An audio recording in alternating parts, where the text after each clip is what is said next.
Yeah. What's good, y'all? Welcome to another episode of Real Talk, the first of this new year. As always, if shit's real, we talk about it. I'm your host for tonight, Pat Scorpio, New England representative. And as always, I got my man with me. I'm gonna let him introduce himself. Yo, what it do, man? Jesus Shuttleworth, the guy, aka the GOAT artist, aka LB. Lauderdale boss, you know what it is, nigga. Kali, Dap City, what it is, Tunnel Gang, nigga.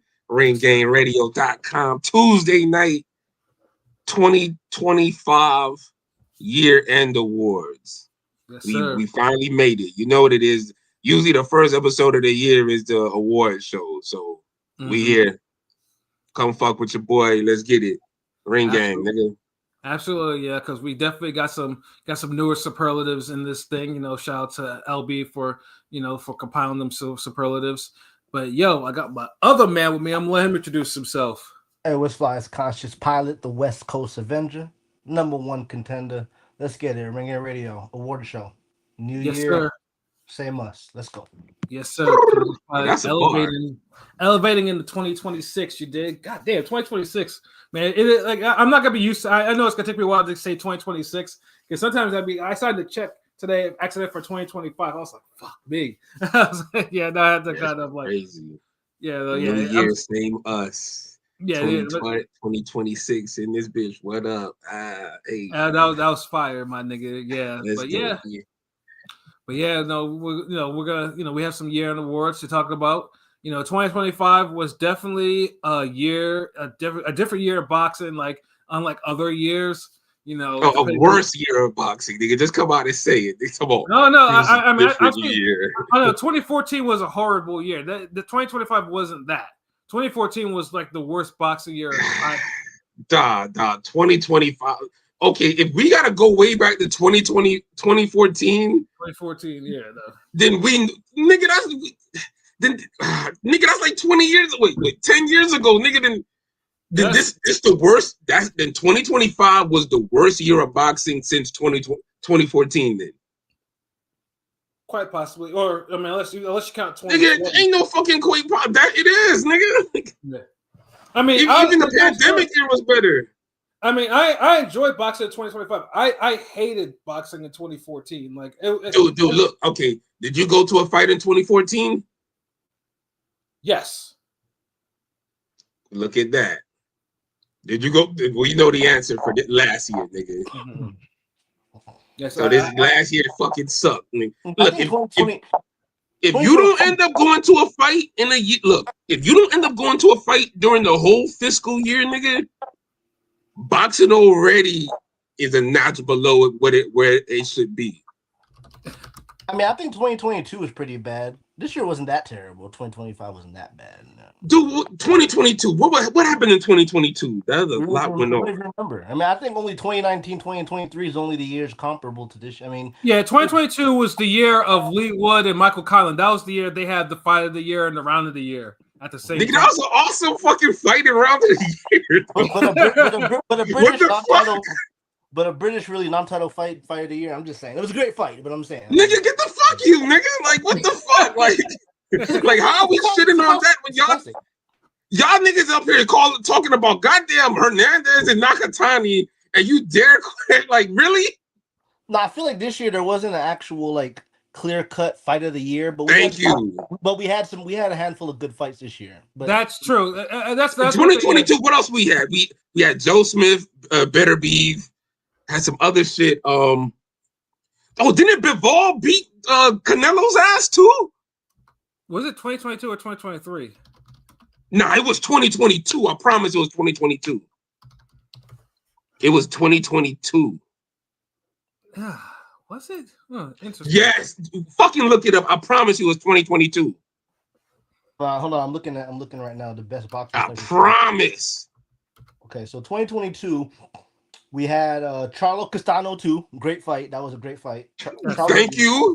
Charlo Castano 2, Estrada Gonzalez 3, El Gallo versus Chocolatito 3, Lubin Fedora. Yes. Joyce and yeah. Parker. Yes. Ugas Spence was cool. I mean, Ugas Spence was, I guess, cool. We had Stanley Jonas and fucking what's that nigga? Buteyev? Butaya. It had Breedis and Opataya versus Breedis, the first fight, I think. Yo, fucking, we didn't even get to Canelo Bivol. I rest my fucking case. And our boy Denzel Bentley made his name when he fought the drug cheat, the fake Triple G ass. Absolutely, yes. I rest your honor. I rest my case. But Bivol Canelo was that year too. Let's see. Let me see. For some reason, it feels like it wasn't, but yes, it was. It was. I promise, because I remember calling up my pops and talking about this. I'm like, bro, like, I just knew. I was like, nah. I drew the artwork, nigga. Like, I'm a no, because that year I was going like weekend for weekend with art. Like, I don't even see it on the I go on the Tapology. You don't even have it on there. That's weird. Maybe that fight wasn't really memorable besides Bivol beating his ass. So. Yeah, it was memorable. What the no, remember this one? It had Lomachenko versus Jermaine Ortiz on there, which was a pretty good fight, actually. Lomachenko could have lost. Dude. So, but hold on, like, so we're all in agreement. 2022 was better than fucking 2025. I don't know. Oh my god, nigga, you fucking kidding? Pat. Because the best fight was probably Charlo Castano too, probably. Really, I mean, nigga, we just named a bunch of good fights. Or Lubin Fedora. Or Lubin Fedora was probably fight of the year that year, right? Dude. This nigga said Colin and then Lee Wood. Colin Wood wasn't that year. Wasn't that? But still, take that. Okay, Fundora, Lubin. Come on. This nigga said Joyce and Parker. Collinwood was 2022. Okay. Collinwood. No, Collinwood was absolutely 20. I know that. I know that for sure. That's what like pilot high ass dude. Okay, Pat. So, what about you? 2022 or 2025? Like, come on here. Like, really? I mean, I'll say this: the only difference is between those 2 years is 2022 had a definite fight of the year. Like it was the fight of the year. Like but overall, 2022, I felt still had better fight of the year, like better fights, better top level fights. Which is also true. Yeah, 2022 had better top level fights. 2025 had like better, like the B levels carried. Thank you. So B level, and also I think with Turkey being involved now, he wasn't involved in 2022. Turkey has, whether we like it or not, he has stacked some cards. He has some stack cards, which we're gonna talk about later too. So, but I mean, okay, he did. Now I ain't saying 2025. Had some stack cards. I feel like it's the worst year we've had since 2014, but 2022 still seemed like it had better top level fights and just better fights out of those top level fights. Like, whereas 2025, there was only really one top level fight that's even called you can call a fight of your candidate, and that was Bivol Better Beef 2. So it was like, thank you. Yeah, like don't get me wrong, you had Bivol Better Beef 2 was good. Benavidez, Morrell had two good fights actually. Yeah, but they weren't like the high. They were like I wouldn't call those like the top. I mean, they were what they were because Morrell's kind of, he ain't. But they were action good fights. I'm not saying maybe the Benavidez one I felt was a good fight, like fight of the year, like but lower tier. But for this year, Shakur Stevenson and goddamn Zepeda had a good fight. Yeah, that was a fight of the year too. Like, yeah, I mean that's technically that is a top level fight too. Like, Yeah, so I'm not so 2025 had top level, but I just feel like these are top high chest level boxing match is fight of the years where 2022 had real like, yeah, we boxing. I'm gonna put my foot in your ass fight of the years. Like you had the Fundora, like Lubin, nigga, like Lee Wood, and I mean any year you have a Geese Howard finish is like a great year, nigga. Like I ain't gonna say 2022 was a great year, but it was very good. Yeah, and like I said, I mean that was the only difference. 2025 here, like there are several answers to what people would say the fight of the year. Whereas 2022, nothing surpassed fucking Wood and Conlon, like nothing. Like that shit was. But even the distant runner-ups were still great though, because Fundora Lubin was right up there. It was, it was like, Matter of fact, I think we had a poll and some niggas was like still picking Fundora Lubin over that. So, like at least, So even then, with a clear cut, you still had somebody like right there, like, hold on, like, yeah, we here, nigga. Where 2025 ain't had that shit. You like motherfucking goddamn like like you got clear fighter of the years and shit, but fight of the year, nah. Like I don't know. But well, yeah, let's get into it, man. Since we're on it, we'll start with that superlative first. For Yeah, fight of the you're right. year. So what are we thinking for fight of the year in terms of 24? Hold on, wait. First of all, let's lay out the ground rules real quick for fight of the year. What's 12 rounds. It has to be good for the whole 12 rounds. We agree? What if it's a knockout? I can't. No, most fight years are not really like all 12 rounds. Okay, at least 8 rounds of the 12 rounds have to be real good. Can we agree on that? I don't give a fuck about none of that. I already have my pick. How long was Parker Wardley? Because that was probably a top 10 fight of the year. So hell yeah. I'm saying, like, we gotta just have some type of, because I don't want niggas to come out left field and shit. Like, at least we could agree on like ebb and flow and action. Niggas get hurt. Like, that's like simple shit. Yeah. I don't really give a fuck about. I don't really give a fuck about none of this criteria. I already have my pick for the fight of the year. I don't give a fuck about it. It's Billy Martinez. Easy for me. Easy. Yeah, me too. I'm kind of torn because Eubank Ben that literally had ebb and flow for the whole fucking fight from the first bell to the end bell. But I feel like Billy carried that fight though.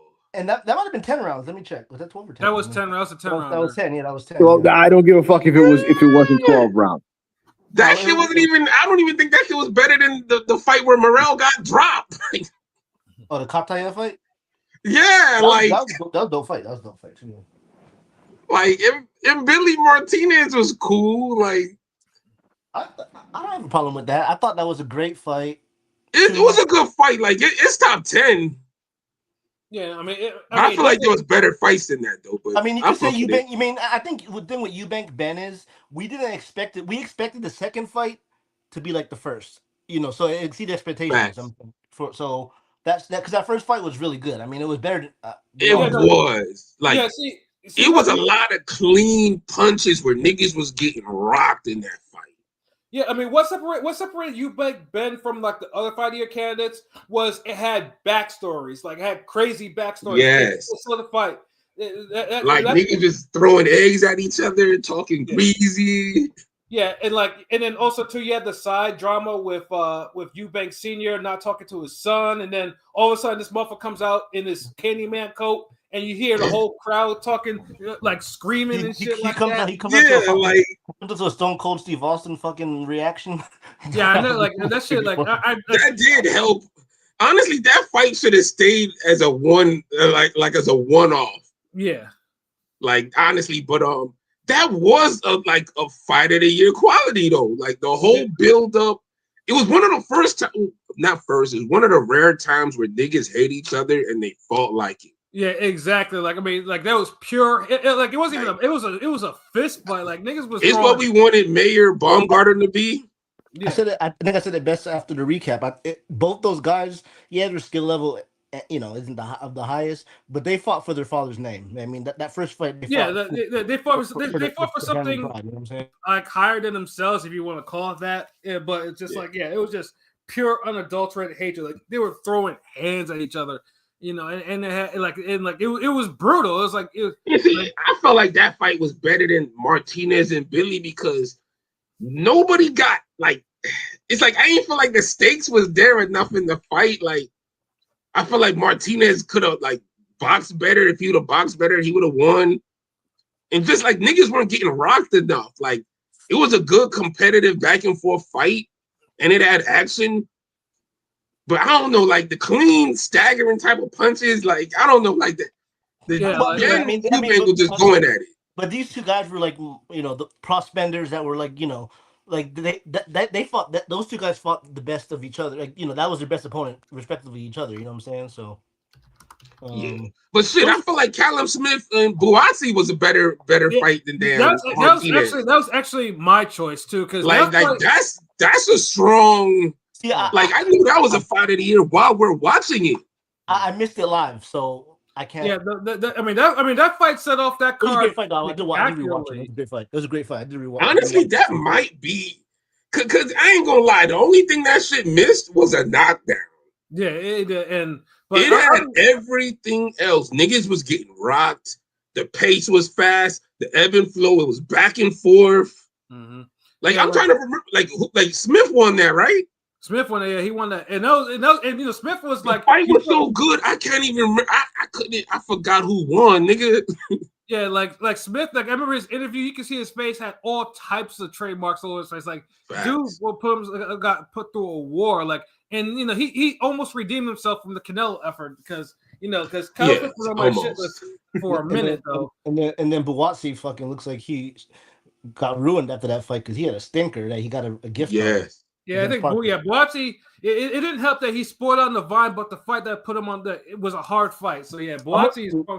And it was a hard fight that was like damn near an opener on a stacked card. It wasn't like a main event, which it could have been like on it because I look forward to that fight. And it delivered. So I'm looking down the list of the fights, of like just the list of the fights 2025. I'm gonna shout out some, and I want y'all.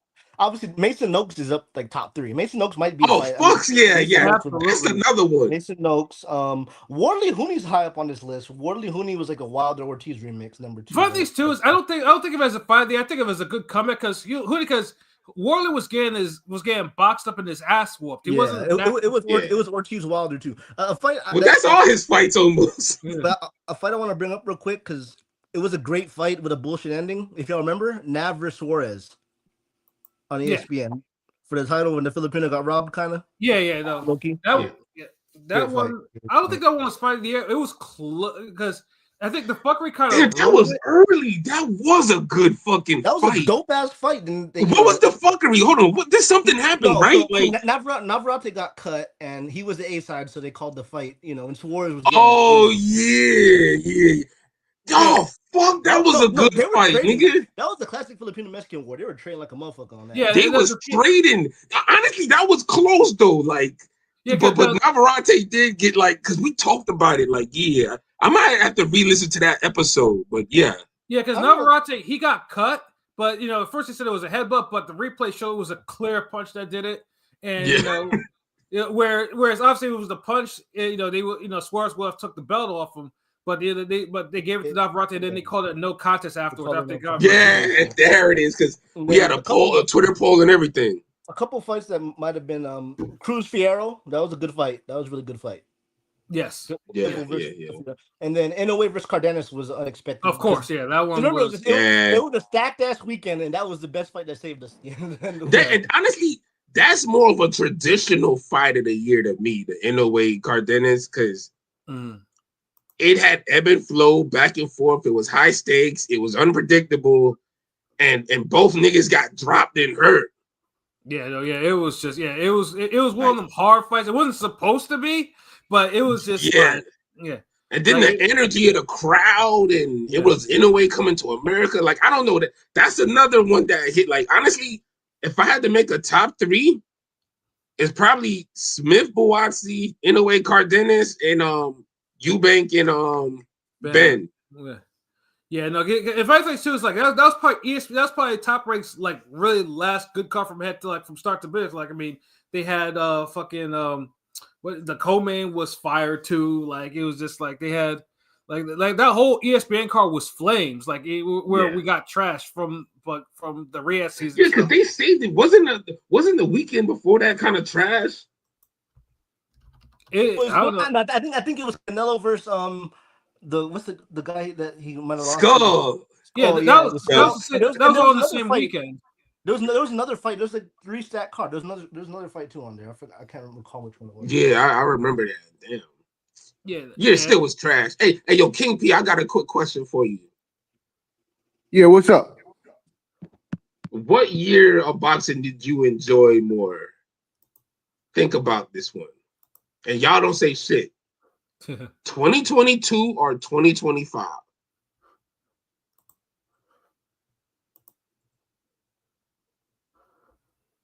Oh, do you need us to bring up any fights from that year? You bring up a couple. I'm trying to jog my memory. Okay, we had a Geese Howard finish with Lee Wood and Conlon. We had Jamel Charlo and Castaño 2. We had Fundora Lubin. We had Stanionis and Butiev, and we had Spence Ugas. 2022. Oh, he said that, there you go, nigga. I had to think about that for a minute. Then I'm jogging my memory with some of the fights that year. No, 2022. Pretty easily, right?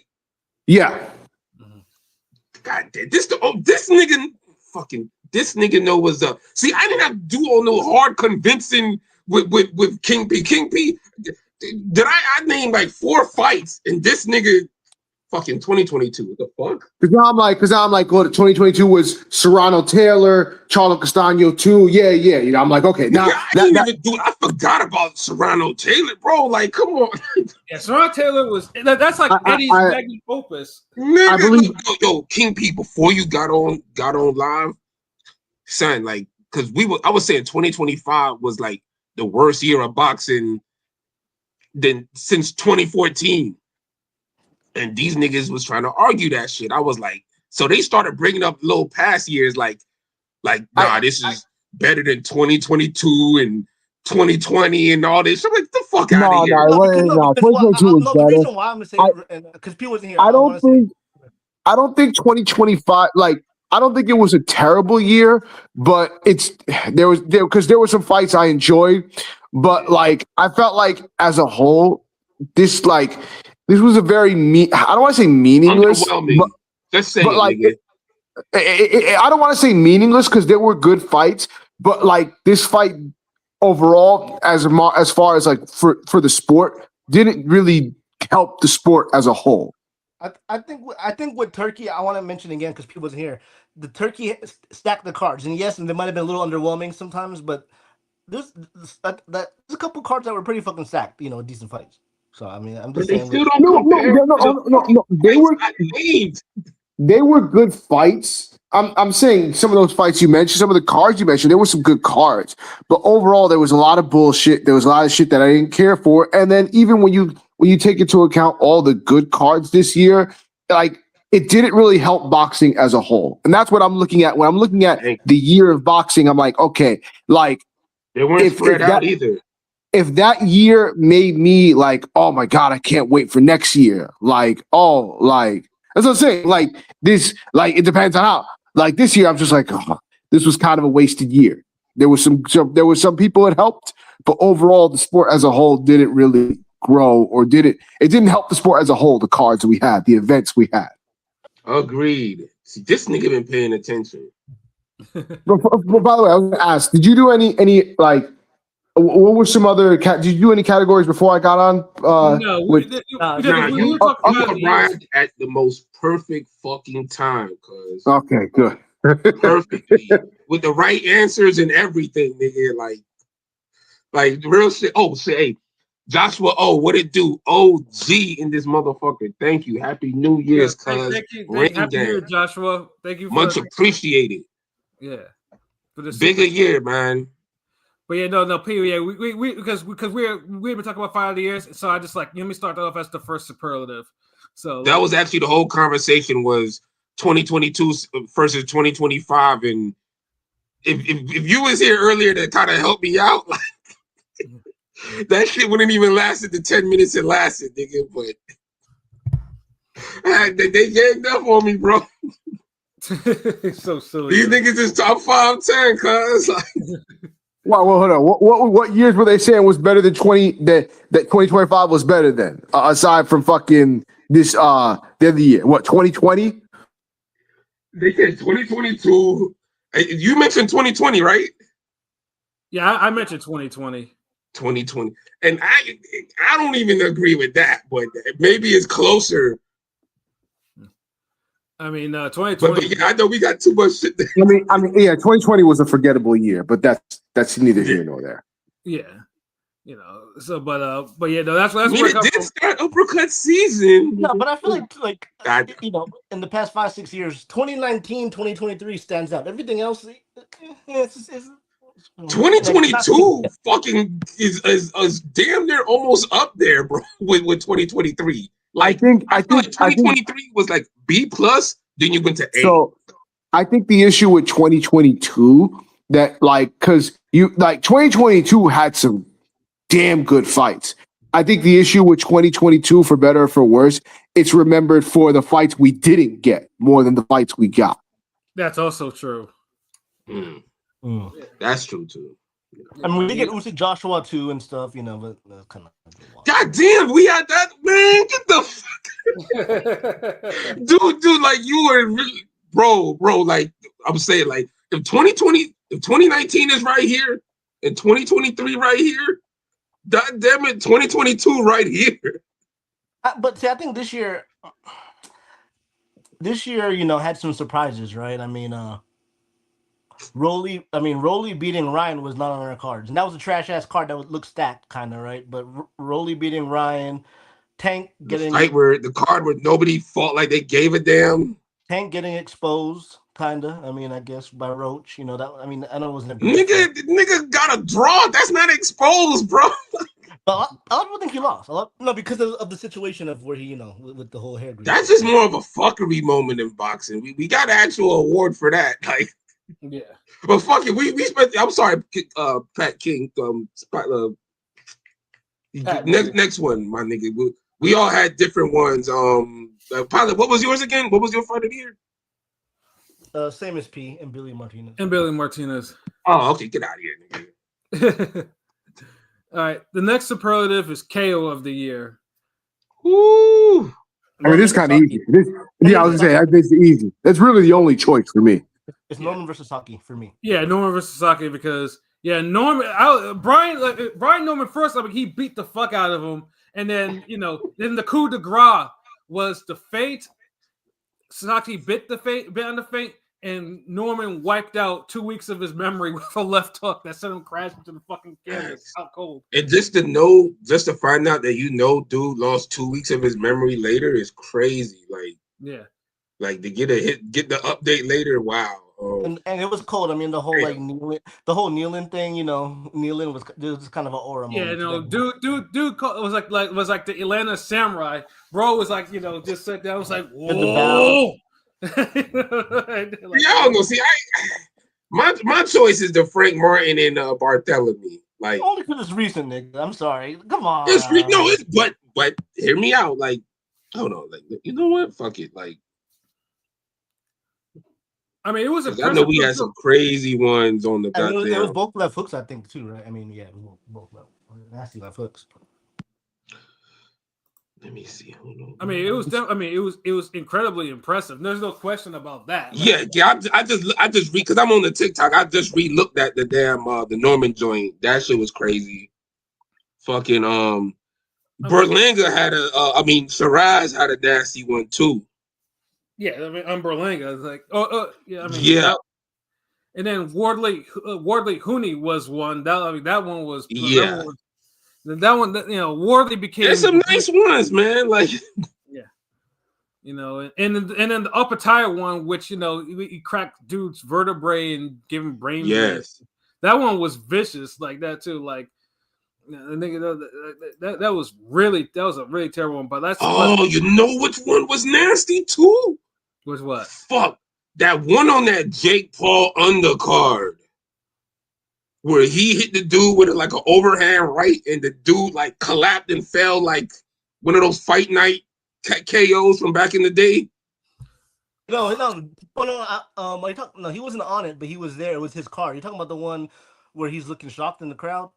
Yeah. I know which one you're talking about. Yeah, that was crazy. Okay. There was a it's not even. That one was that's up there, bro. Nah, there was some good ones. And then also, Gassiev knocking out Pulev was beautiful. That was a beautiful. Oh yeah. Yeah, I mean, even Wardley, my boy Wardley on Hooney was kind of unexpected and caught him and ended it. Nigga, how was that unexpected? How else was that nigga gonna win? It looked bad. It looked grim. That's what I'm saying, bro. All his fights be like.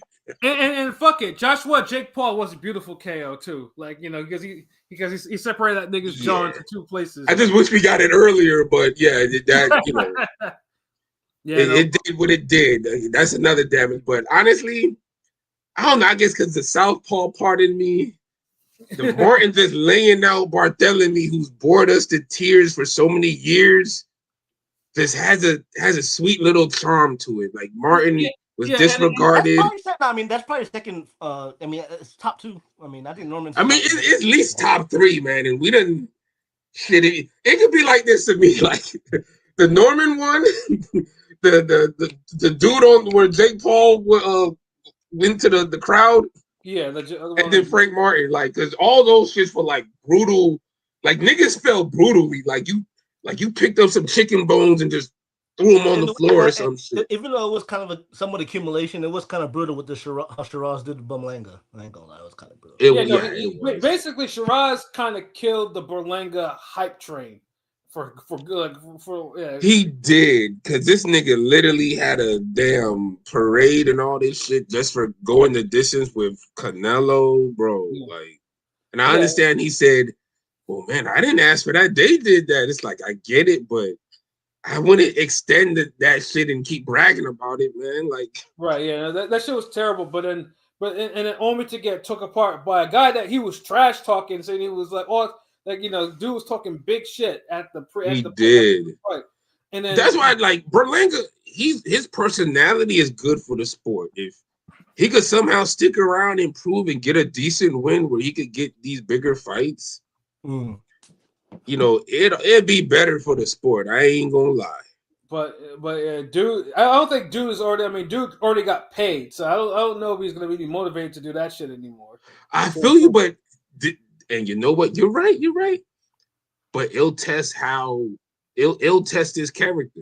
That's all it'll do. Because it's like, yeah, you got paid, but do you want everybody to remember you as a joke, nigga? Yeah, I mean, because like I said, Shiraz basically, got hype in America, because all they're gonna do is when Shiraz fights in America again, all they're gonna do is to show the highlights of this nigga knocking out Berlanga. And it's like, oh, it's that dude. You know, did that. Yeah, like, you know, like he has a nice little gateway into the U.S. market now. You know, but Berlanga though, they're gonna be playing that shit like the damn Hamed Adidas commercial, nigga. And it does help. You know, not to bring up his religion, but you know, people that don't even watch combat sports, if you're Muslim, they'll follow you. Like, you know, so that helps. I mean, you know, that helps a lot. That was definitely a thing in the Ahmed days. Like, you know, like unless it's Muhammad Ali. Like, I remember it was like Prince. Like, you know, like I'm not talking about like black Muslim or anything. I'm talking about like Muslim, like Arab Muslim, like the Prince. I've literally seen this with my own eyes and ears, like here in my ears, like, you know, like Prince, like, yeah, that was like he was that dude for them, you know. So yeah, simpler times. I ain't gonna lie, Hamed always gonna be one of my favorite fighters, man. It was a joy. I used to watch him box. Him versus Kevin Kelly is top 5. I mean, you know, just, you know, in terms of a fun ass fight to watch. Yeah, that's really how I compare fight of the years. Like, that's really we don't get that. We don't get Tito Vargas and that shit no more. You know what I'm saying? Nigga, well, nah, shit. The last Kevin Kelly Hamed fight we had, I feel, was Zapata and what's the dude name? Baranchek, yes. Yeah. That might be like the greatest fight of all time. That's easily top 5, top 10. That's still, you know, if you don't count belts and everything, that's the best. That's fight decade. That still was a fight of 2020. Yeah. So really, okay. No, that was the best fight of 2020. Bar none. Nigga, you can make a case, but that's the best fight in the last 20 years, nigga. Like, facts. With 7 knockdowns? 8. It was 8. 8. Like, nigga, like, come on, man. Yeah, if there's ever a fight that you supposed to show a potential boxing fan, it's on the short list with Vargas and Tito. Mm-hmm. Right there, it needs to be right there. Yeah. That was one of the fight, and the biggest mistake ESPN did was putting on ESPN Plus. That was the biggest mistake. That fight would have went super viral if they put it on main ESPN. That was the biggest mistake Top Rank ever did, putting that damn fight on ESPN Plus. That was not an ESPN Plus fight. But yeah, no, excellent fight. But I think so. Well, for KO of the year, I mean, so we got Norman basically, and then we have Martin Bartholomew. Yeah, Martin Bartholomew. And like I said, Martin Bartholomew is a good choice because, like I said, Bartholomew, for all his faults, is a hard guy to kind of stop and hurt. And Frank Martin did both. And this is after Bartholomew gave hell to a couple of, to some known fighters. Did it off a layoff and ring rust and moved up. Yeah. So it's like when I just factor in all that, like, even if that's not your number one, this at least top 3. Yeah, because like Martin wasn't punching like that at 135, like not at all. And then, but you knew he had pop though. He can hurt you. Like, yeah, he could. Frank Martin was one of those guys. Like his power was like a 7. Mm-hmm. Like you respect him and hurt you, and he could hurt you, but it wasn't his main selling point. Yeah, I mean, after like almost a 2-year layoff, I think with Buddy McGirt, it looks a better fit for him. You know what I mean? And speaking real quick, dude's on the right track. It does look like him versus Keyshawn is, on the Twitter. They started talking to each other on Twitter about the fight, so maybe we'll get that in 2026. Either that or the Hitchens fight. One or the other. Like one of them niggas need to fight for real. Yeah. Next. All right, superlative performance of the year. I mean, for me, it was a clear cut. It's Terrence Bud Crawford easily. I mean, come on, it's not even. What that wasn't my choice. Oh, who's it? What's yours? Yeah, let's hear a real boxing fan's choice. I think second would be Bam Puma. Bam Puma was a great. That's my choice. Bam Puma was a great performance. Yeah, Bam Puma was up there too. Yeah. Bam Puma was because basically this is Bam showed that he was really super elite. Like because Puma, like I said, Puma, faults or not, was beating the heads of all these niggas that he was facing. He was beating the shit out of these niggas. Like And then Bam made him look like he was nothing outside of the blown knockdown in the first round, because that was a knockdown. Bam did go down in that first round.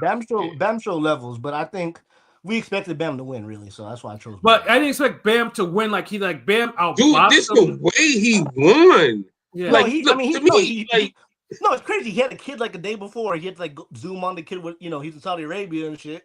You know what I'm saying? And next thing, he just has a fucking masterclass domination. Yeah, that was Puma against a difficult style and fighter, and he damn near pitched a shutout. He outboxed him, beat him up, and when it was time to get him out of there, he got him out of there with a beautiful pull counter. Prospect. Like damn, I mean, Bud is that nigga, but god damn, he ain't do all of that. Yeah, and I'm one of these niggas who knew Bud would beat Canelo from the get-go. I've been said it. So I'm not as impressed with y'all. I give him the credit because he was the underdog, but there was no come on. In regard to that fight, you don't think there was a chance Canelo might have catch him with the weight and fuck no. Damn, okay. Dude, like, come on. You know how niggas was dude, like, honest to God, this version of Canelo, this was the easiest fight to predict of all time, bro. Yeah, because Canelo was going the distance with people that shouldn't go. Like the Berlanga fight let me know that Canelo was not what it used to be. Well, Ryder told me that, but the Ryder fight, not getting Ryder out of there. But I think ever since Plant, he's been on a downward slope. But regardless, he did still moving up 2 weight classes. And beating a guy against a nigga who's been looking trash for like the last fucking 3 years. It doesn't matter. Just because it does matter. Like the fuck, because y'all giving it because of the name value of Canelo. Canelo been dirt, nigga. But Canelo defended his belt 5-6 times. He's undisputed champ. Against who? I'm just saying. I don't care about no Canelo defenses at super middleweight if David Benavidez wasn't one of them. Okay. Hey, I don't give a fuck who he fought. But would y'all niggas care about Golovkin defenses if he ain't fight Canelo? Come on, man. Like, I'm not mentioning defenses. I'm just saying a guy that moved up 2 weight classes to be the top guy will always be impressive for me. Pound for pound, number one guy moving up to fight a guy who has been looking shit for the last 2 years. But P, you picked Canelo over Bud, though, right? I think you did. No, I did pick Canelo. So yeah, that's the reason why. Get the fuck out of here, man.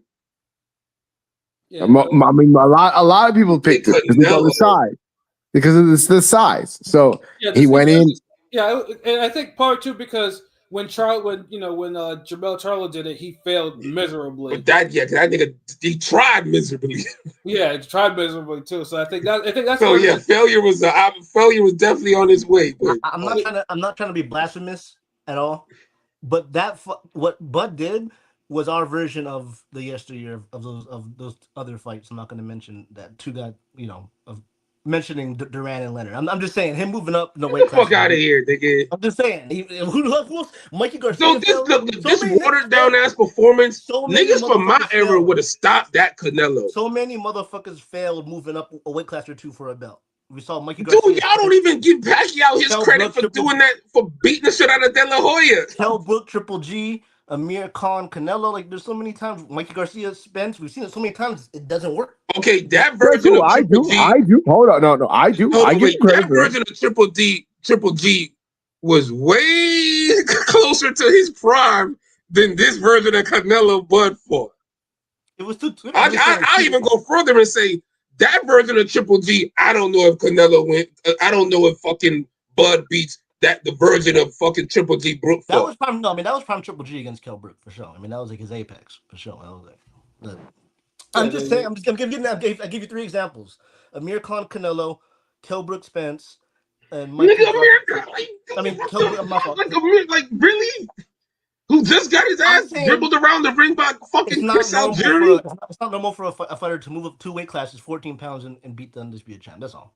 So it is hard, and I give him all the I'm not saying it's not hard. It's just I'm going off the performance. It was a good performance from Bud, solid.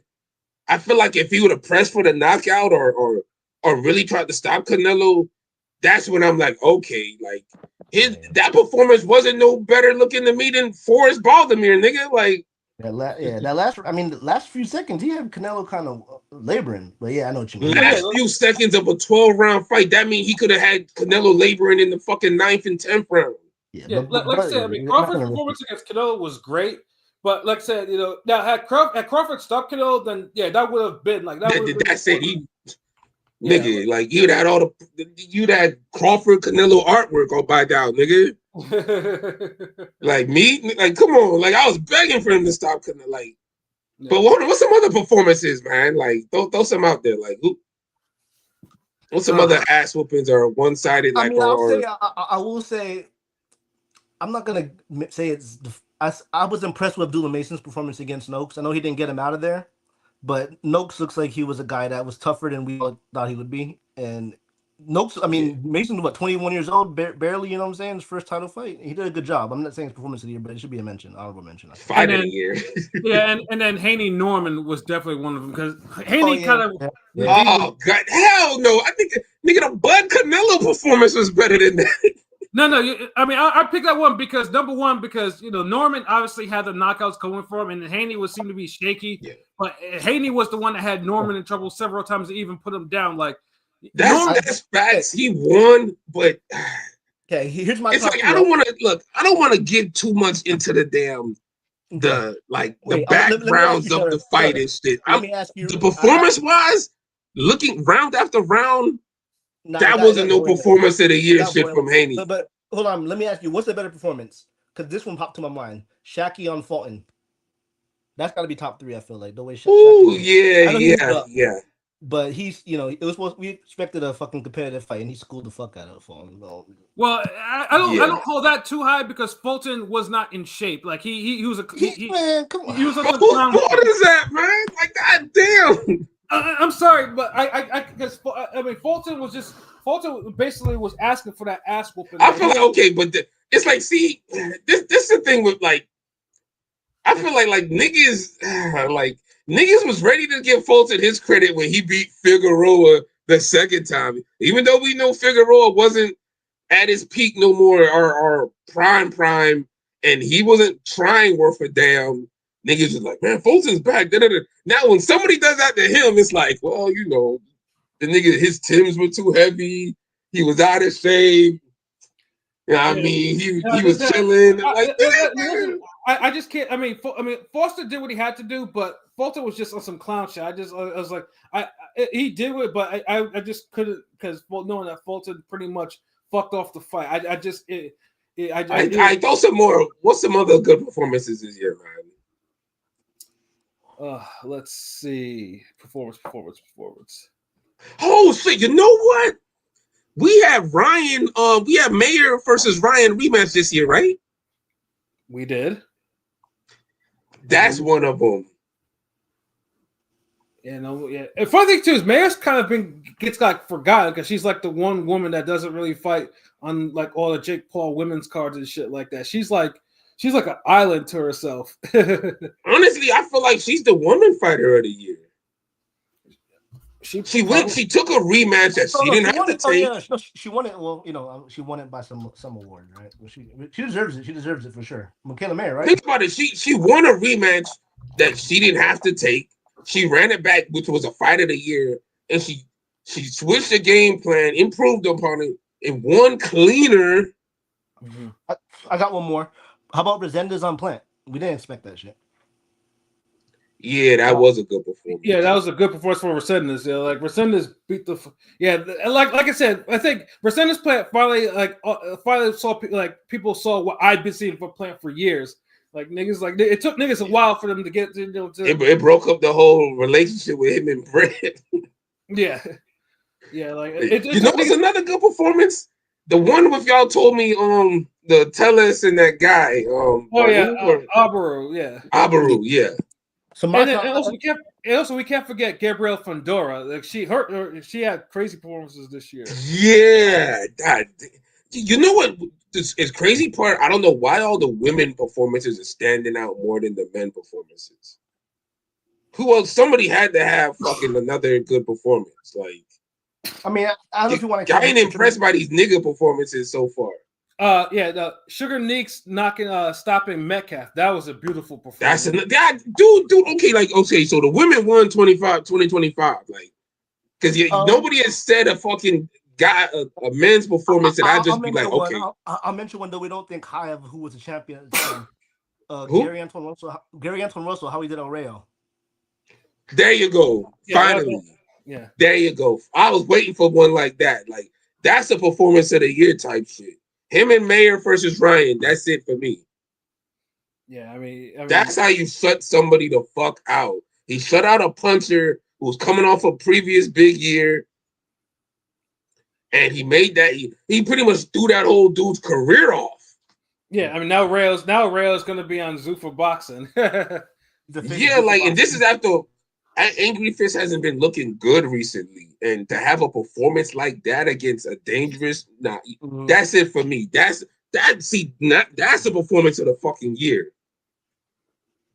Yeah, and I suppose I know. Goddamn Canelo Bud, what the fuck y'all smoking?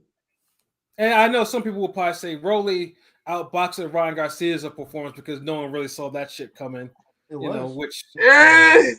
That's more of an upset of the year. Yeah, the performance of it wasn't that great. The one highlight is him knocking him down. Shit, nigga, that was the only highlight of the whole fucking card, nigga. There you go. That was the only thing that actually got a reaction out of the crowd. Teo looked good against Barboza. Teo did look decent. I mean, I guess. But all these niggas could have did way more. That was the fucking card where the cup ain't half full. It's fucking half empty. God damn it. Yeah. That was a half empty ass performance. Shakur and Zepeda. Meh, or was it?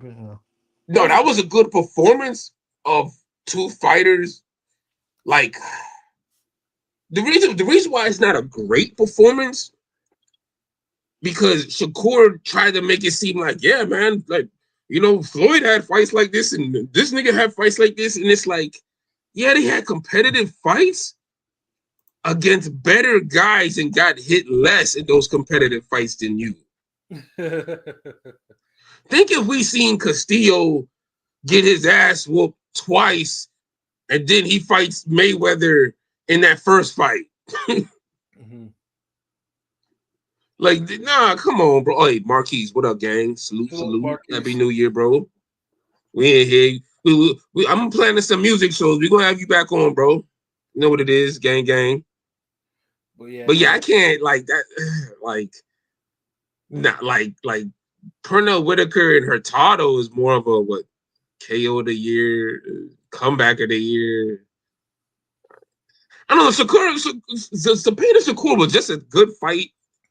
That was a good fight on paper that ended up being good in the fucking ring. Like, right, which helps Shakur immensely. You know, it helps both because it kind of makes us forget about, well, not forget completely, but it kind of puts Zepeda in the right trajectory after those farmer fights. Right, exactly. You know, you can't look bad against two niggas back to back. right. Like you're branded now. You that Mexican that be getting whooped by them niggas. Like, nah. Hey, what up, Rob? Happy New Year's to you too, man. Salute. But yeah, no, I mean, like I said, there were some good performances this year, but yeah, it did seem like the women kind of produced more of them than the men did. You know, you see what happens when you get equal footing, like I'm not saying that bitches, y'all still got to be in your fucking place. I'm gonna play devil's advocate here because that women's card on Netflix was basura. That woman, the Serrano Taylor 3 was terrible, terrible. Bomb underimpressed. McCallum Mayer carried women's boxing this year. I mean, really. Yeah, and special shout outs to K Scott because I felt like she had to carry the end of the year for women's boxing. She sure did. Her and Olivia Curry, because they did produce a fight of the year. We forgot to mention that earlier, but they definitely deserve to be on that list for top 10 for fight of the year. They threw down. Yeah, and then we got a rematch right afterwards. Like, it wasn't no, well, I got to think about it, and, I got to go on vacation. I got to fix my tooth. Nah. Them ladies win it. So, yeah, shout outs to the ladies this, like, last year. Like, y'all held it down. But, yeah, like, it do seem like the women had better performances than the men. Like, it just, at least to me, like, no whole shit. Let's see. Next superlative. And this one's I know this one's gonna be crazy opinions. Fighter of the year. In a way, I'm done. What? Terrence Crawford. I have to go with Crawford on this one. Yeah, I already do the deal. Just me, I can't, like, for that. If you win fighter of the year for one fight, god damn it, that one fight has to be like amazing. See, and I just can't give it to Bud over a fight that nobody wanted to see but 3 people, and that's including them. It was cool about Canelo, but what Crawford was able to accomplish that night was pretty amazing. Yeah, I mean, it was cool. Technically, Bivol was in the same conversation too because he did take Better Beef 0, but then Better Beef went to the hospital afterwards and didn't want to fight Benavidez to satisfy his WBC mandatory. So you mean Bivol went to the hospital? Well, that was no. Oh, I said, did I say Bull? I said you said Better Beef. Oh, my bad. Yeah, no, Bivol went to the hospital. My bad. Which goes in line to what I said about 175. 175 is just like 175. Like, I mean, there's this nigga Crawford retired in 1 year, and fuck no, he ain't no boxer of the year. You can't win fighter of the year and retire the same year, nigga. The fuck. The thing with Monster is his competition. Like, why it was great that he defended his undisputed title 4 times. His most rated opponent was Akhmadaliev, really, and then the other ones, like, it wasn't the year where he had an elite 122 fighter that in his which didn't, but he was carrying the sport. He fought 4 times. Yeah, I mean, had some good performances. I mean, if anything, I mean, Bam should be up there too because Bam took 2 zeros this year. That's true too. Of a top 10 fighter in this division and a possible top 15 pound for pounder. Like on the low. Yeah, I wouldn't argue anybody who has Bam. Like Crawford, niggas know I'm gonna argue that, but I respect it. Like, fuck it. Like, what can you do? Like, I mean, it's Crawford. Yeah, like if Bam had fought like a 3rd fight in there and kind of fell in with another like top 10 opponent, I probably would have given it to him. I mean, Crawford is because, like I said, I mean, he's only the 2nd lightweight to become a super middleweight champion, but he became an undisputed super middleweight champion, which is that doesn't happen. Like, I mean, no one has really kind of accomplished that type of feat in 2025. He became a 5-division champion, the first ever 4-belt undisputed 3-division. Yeah, like, I mean, yeah. Isn't there somebody else like that already? Who? In this modern era? Nope. Yeah, they be forgetting their name all the time. I mean, Terrence Crawford's mentioned with Henry Armstrong now. I'm just saying he's got. I'm just now see you forgetting their name now too. Like, Usyk? I mean, there are people who have had undisputed rides. I mean, Clarissa Shields, nigga, no. yeah, that's nigga Clarissa Well, Shields. technically, Canelo and Usyk both became undisputed again, but that don't really count. Yeah, no, because Canelo was games, and then if it's like if you gotta lose a belt, lose a fuck. Turkey convinced him otherwise because it's like, look, I'm gonna give you 200 million or whatever to fight Crawford. Just get this belt back. And Canelo honestly should have fought Jake Paul like he intended to do, and then just end up fighting Crawford, and that would have been a bigger, like everything would have been. I think boxing would have switched up so bigger that year. Yeah, Canelo was It is what it is. But like I said, I mean, but those three, I mean, I think those three gave like the real those was like, I mean, I think they gave like fighter of the year. Like there's definitely like, I mean, those were strong candidates too. But yeah, but I get it. I get the argument. Like Monster, he was just consistent, but high. But it wasn't. He didn't have a high level opponent. Anytime a nigga fight 4 times a year in this era, and he's a nigga who's making multi-millions. I mean, against Kim, you gotta win because a lot of these niggas ain't trying to do that 4 times a year. Picasso looked regardless of how much they making. Picasso looked ass his last fight. MJ hasn't. And who the fuck was Kim? I'm just saying. I get the activity. I can see how people would say in a way, but not to me. Yeah, and I want to say to me, this level of Canelo ain't no better, bro. That's just me. Like I always just keep that energy. Like if nigga would have beat the Canelo that fought Plant, then okay, shit, all right, nigga. He's better than fucking who the fuck Kim? Who the hell was Kim? I know he was filling in for somebody, right? Yeah, so he's filling in for Sam Goodman because Sam Goodman was playing games. Yeah, like first. But what that nigga said from Forrest, you playing these games. I mean, Goodman was playing games. I mean, Goodman eventually lost anyway, so it was like, I mean, later on, so it was, the karma cut off. What PJ said, but boxing just ends up telling the truth on you. Exactly, like boxing has. Nigga, you was gonna take an L whether you fought Monster or not, but since the boxing guys was trying to give you a rich L, high in protein with a bunch of zeros at the end of it, but you ain't want that L, nigga. No, he wanted the random August L where it just came L, nigga. You wanted to fight in some Thailand jungle with no AC type of L, nigga. Like, you wanted one of those fucking Kumite L, nigga. Yeah, no, yeah. Sam Goodman lost all his goodwill to me, so oh, hold on, wait, Joshua, bro, I was the only I had NOA Cardenas in my fight of the year candidate. Hell yeah. Yeah, we mentioned that. We definitely. Yeah, I mean, it was a great fight, for all the wrong reasons. But it's in my top 3. Yeah, NOA Cardenas was a great fucking fight. Good. Then shout out to Cardenas because he came down here and had he won on Pro Box. He's nice as a counter puncher. He's a nice. He is. Yeah, let's say Cardenas is one of Pro Box's MVP. He's like.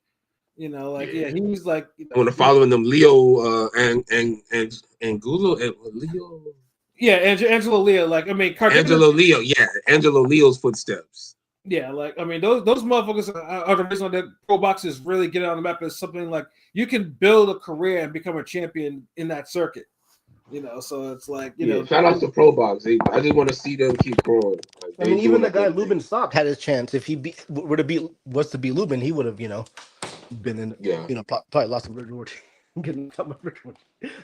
But the fight year, I mean, they didn't have too many. I mean, obviously for women's side, there was either Mayer or Gabriel Fedora. For the women's side, if you wanted to be fighter of the year for that one, but Mayer's the women's fighter of the year for me. Mayer's fighter of the year. Mayer's definitely a women's fighter of the year for sure. But Gabriel Fedora is breathing down her neck on that aspect. She is. Honestly, I feel like she needs to get on a different platform. She's a young female knockout artist. She's on Golden Boy. Golden Boy is probably I mean, it's either going to Jake's platform, like. But it feel like Jake Paul don't know how to promote the people who really need to be promoted. That's also true. Like, God, dude, like, bro, Baumgartner and her boring ass get all these primetime slots. Sugar Neek's fine ass is on the undercard on YouTube. Again. Yeah. Again, after knocking bitches out. Like, what are we doing? Like, so it's like, it's like having a record label, but somehow, like, the weed carriers get the release dates. I mean, like, Jake Paul, he does a lot for boxing, but he's not good with prospects. You saw what happened to Silv. You saw what happened to Ashton Silv. You saw what happened to he just matches them well. Like, his prospects be taking, like, L's. Even like Serrano. I mean, if you want to count Serrano, the girl Crystal Rosado lost to Tierra. No, what's the chicken? Metcalf, yeah. That was Metcalf comeback fight, and she won. Yeah, she was expected to lose. That was a good fight too. She was only there to lose. I mean, she was really there to lose, and she won. Yeah, because I felt like they fed her to another aggressive pressure fighter. Yeah, but she didn't have the damn. She's not of the same quality as Sugar Neek. So well, I mean, Rosado was an A side. She's like the Puerto Rican Serrano. She was, but the quality wasn't there though. Like. One person was able to push Metcalf back and tag her continuously. The other person wasn't. Right. Yeah. Even though she was supposed to. That's also true. Pilot the type of nigga to eat fried chicken with a fork. If you don't want to get your hands greasy, what's wrong with that? He could do that. Like really? Cheeto crumb beer. All right, let's see. Let me go on to the next superlative. Next one, bro. Next superlative is round of the year. I already got. Well, I know mine was. It's Eubank Ben 1 round 12. Like that one was hatred. Like that one. Yeah, that was serious. Yeah, they were throwing haymakers at each other. Like Ben had like that demon look at like bro was really trying to body Eubank like his damnedest. Yeah, they was going all out. Another round I thought was good was the last round with Parker and Wortley. Yeah, that was fire. Yeah. That was a fire round too. I don't know if it was 10 or 11, but then one of those Billy Martinez rounds were crazy. A couple of those rounds were later in the fight. Inoue Cardenas had in the mid rounds before Cardenas got stopped. After Inoue got dropped, the fight got heated up. You know what I mean? Yeah, it peaked like oh shit! Like what are we in here for? Like, I can't argue against none of those choices. I think they're all excellent choices. Yeah, because I was like that round of the year was just because round talk was like because that was the one where I was just like that was funny. I mean it was been a rough fight, but they were just like they were throwing like I didn't see that that was like hatred. Like I was like god damn like like that shit didn't feel like no boxing fight. Like I could even nitpick the boxing. I was just like, that's what we want. Like that's what damn Brandon Rios and Victor Ortiz should have been. Facts. Yeah. Like boxing needs these grudge matches every now and then. Like I'm not on no promoting the hatred and beef, but sometimes you just let some niggas just need to just go at it. Like, and I'm glad that shit happened, but. And it also too. I know it's on a lower level, but it's still significant. I think this is where the fight kind of turned to Crawford Canelo in round 9 because that's where Crawford landed that that little viral punch. And then Canelo got hit with it, but he rolled with it at the same time, so it looked like this motherfucker got like he got soul clapped. Was that the round where Bud started crazy? I forgot what round was it. Round 9 where he went super crazy in the beginning of that round. I just remember those later rounds. I think it was the later rounds, but I think the 9th round was just because like this is the one where Crawford kind of like let Canelo know that he was going to win this fight. Like Canelo. I mean Crawford was just outboxing him, moving, and then picking him off. Like Canelo looked like he was mentally finished after that. Yeah. Canelo started getting frustrated. He was having that Jamel Charlo look how he had when he was fighting Trout. Like they look damn. Like, fucking nigga. Crawford and Canelo showed the difference between an all-time great and a great. It was just like that's like god damn. Like I mean that's where the fight the Canelo stands. That's where you could say the Canelo stands were kind of quiet now because they already knew. Canelo sexual that shit got calm quick. Hey, before the fight, the Canelo fans were going crazy about what he was going to do to Bud. Oh yeah. Trust me. Like I was calling him out on the collie too. Because I pressed some of them Canelo fans hard for over that because there was some of them were talking stupid. So some of the worst fans in all of boxing. Glad Bud ended that shit. Kinda. Yeah, they're silent now. Like Charlie said, he's silent now. But everything played out like I knew it would. Like I said, like Crawford would beat Canelo, and then after that, he'll probably retire. Remember, I said that because there's no other big fights left for him. He ain't going back down. I think he got a 2-fight deal with Turkey, so he's getting cashed out. Whether they like it or not, he got 2 fights with Turkey left. Yeah, but he said he retired. I mean, so far. I mean, Crawford's getting rid of his belts, which is usually a good sign that Yeah, that's what I'm like. Damn, probably who you thought I was talking about? I thought you were talking about Canelo. My bad. Nah, I'm saying like because with Canelo, he's still gonna get the money. He's still gonna fight because it's the thing. Yeah, Canelo always been a bigger name than Crawford, so he could lose, and that's what make the whole Benavidez ducking so stupid because it's like, bro, you end up losing the Bud in a worse fight. Yeah, we give you more credit losing the Benavidez because Benavidez is fucking Benavidez. Yeah, Canelo still has a draw, but Canelo's not seen as a top fighter anymore. Like Canelo. Yeah, now he's just a cash cow. We hope to get a fight with type dude. Yeah, that's what Canelo is right now. I mean, once he comes back from his elbow surgery or whatever the fuck he's on, But that's Canelo now. I mean, the shit's changed. Okay, next superlative, prospect of the year.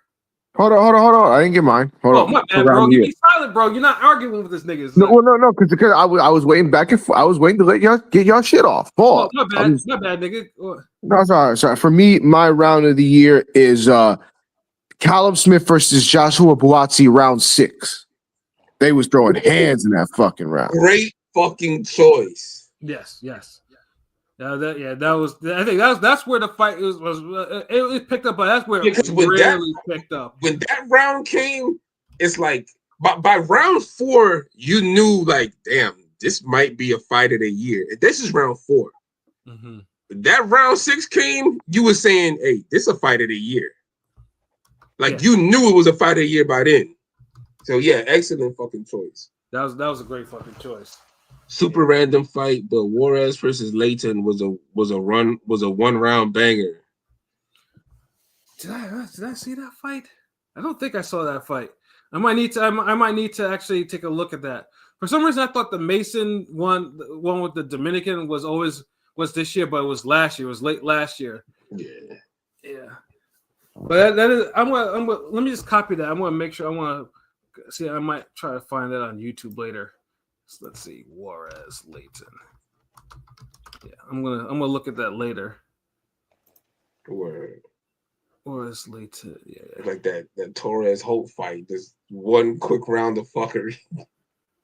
Oh, I remember this fight. Yeah, no, that's a good. I just had to see the screenshot. No, yeah, no, Joshua, that's a good fight. I remember watching the highlights on this one. That's a good choice. Yes, sir. Yeah. See, Ring ain't got the best sub. You got the best fans. Like even the fans be having damn good choices. Yeah, I was like, once I saw the screenshot, that one. That was on one of the Jake Paul MVP cards. And that's the one thing. Jake Paul, like I said, has a lot of talent when he's not doing with the women fight. He has actual prospects that can actually fight, but they don't. I just feel like he's falling into the golden boy trap of not knowing how to just set up good cards where everybody is marketed equally or everybody can shine. Like Golden Boy will have an entertaining card, but it always feels like they're never really building anybody. Oh, speaking of, because I forgot to mention him as speaking of fight of the year, like Beck the Bully and Fulgham. That was a clear fight of the year candidate. I almost forgot about that fight. Like that fight had that. Yeah, they were scrapping. The 12th one was actual round of the year candidate too, if I'm not mistaken. Yeah. Yeah, because that's where the Beck scored the knockdown. Like that was a hard Yeah, fight. Fulgham Beck the Bully was a great fight. Yeah, that was a great. Yeah, that was when Golden Boy had the unexpected fight years. Like that was one of them. Like that was a. Because I remember that last round was like that last round was like awesome too. But yeah, that was a great fucking fight. Now Beck the Bully is about to be probably gonna be the next. He's got to face Resendez next. So yeah, he's about to be champion finally. So. Yeah. I do the fight, but Resendez fucking steps up again. In a weird way, I think Crawford Canelo kind of killed boxing for the year, or for the foreseeable future. It did. But I will say, it was like the season finale for boxing. But Crawford dropping the belts and making 168 get these matchups now is a blessing, though. It is, even 168. Even though Munguia and Canelo both duck Oscar Iglesias, crazy. Yeah, no, 168 is better for it because it keeps the division kind of moving instead of stagnating. So, if Crawford's not going to go, do what he's going to do in that division, so be it. So, but yeah, it's good because at least it allows fighters that worked hard to actually kind of benefit from it, like Resendez. Let me ask you real quick: if Janibek didn't pop, you think Crawford would have bought him at 160? Probably. To become a 60 Yeah, especially if he beat Laura, which was probably going to be a given. Because I don't think that was no fucking given, nigga. Yeah, because I don't think Crawford Laura doesn't have a ring to it, and so like has a bigger ring than fucking Johnny Beck, nigga. What the fuck? Nigga, Johnny Beck, nah. Laura is, Laura, this is Laura from, like, if it was 2018, Laura, sure. But Laura after 2018 is useless. 2019 is useless. You know what I mean? Like, so it's like, yeah, nah. Crawford Laura would have been a horrid fight. Johnny Beck ain't much better. That's why that nigga retired, bro. Like, there was no reason for him to stick around if he wasn't going to entertain an Ortiz or Boots fight or any real big fight from the young guns. Yeah. But it is what it is. Yeah, but like I said, it's good that Crawford at least, like I said, he's letting, the belts. He's not holding on to the belts. He's not and just letting niggas shine. But for prospect of the year, Moses Saitama, he's not a prospect. So far, he's not a prospect though. He's not really a prospect. This was his year. I don't consider him a prospect either. He already won prospect of the year. No, he's a contender. He's a contender. I'm going prospect of the year. I'm going Adam Azim. Mine is Darrell Valsaint. He's a pro box fighter. Fights at one. Oh yeah, Azim. Those are actually good choices, both of them. He stopped the guy Ben couldn't. Orozco, the Mexican that never got stopped on pro box. Azim is an actual. Yeah. What do you say, Azim? Well, go ahead. No, what do you say? You think Azim is actually what? No. I saw the. I remember the fight with the Lipinets fight. Like, he beat the holy hell out of Lipinets. He beat out of Lipinets and Kurt Scobie. Yeah, and Kurt Scobie. Yeah, Scobie might be. Yeah, Scobie. Yeah, he's definitely OTX level. Like, that dude has no stamina and no skills. He's just all power. He's just,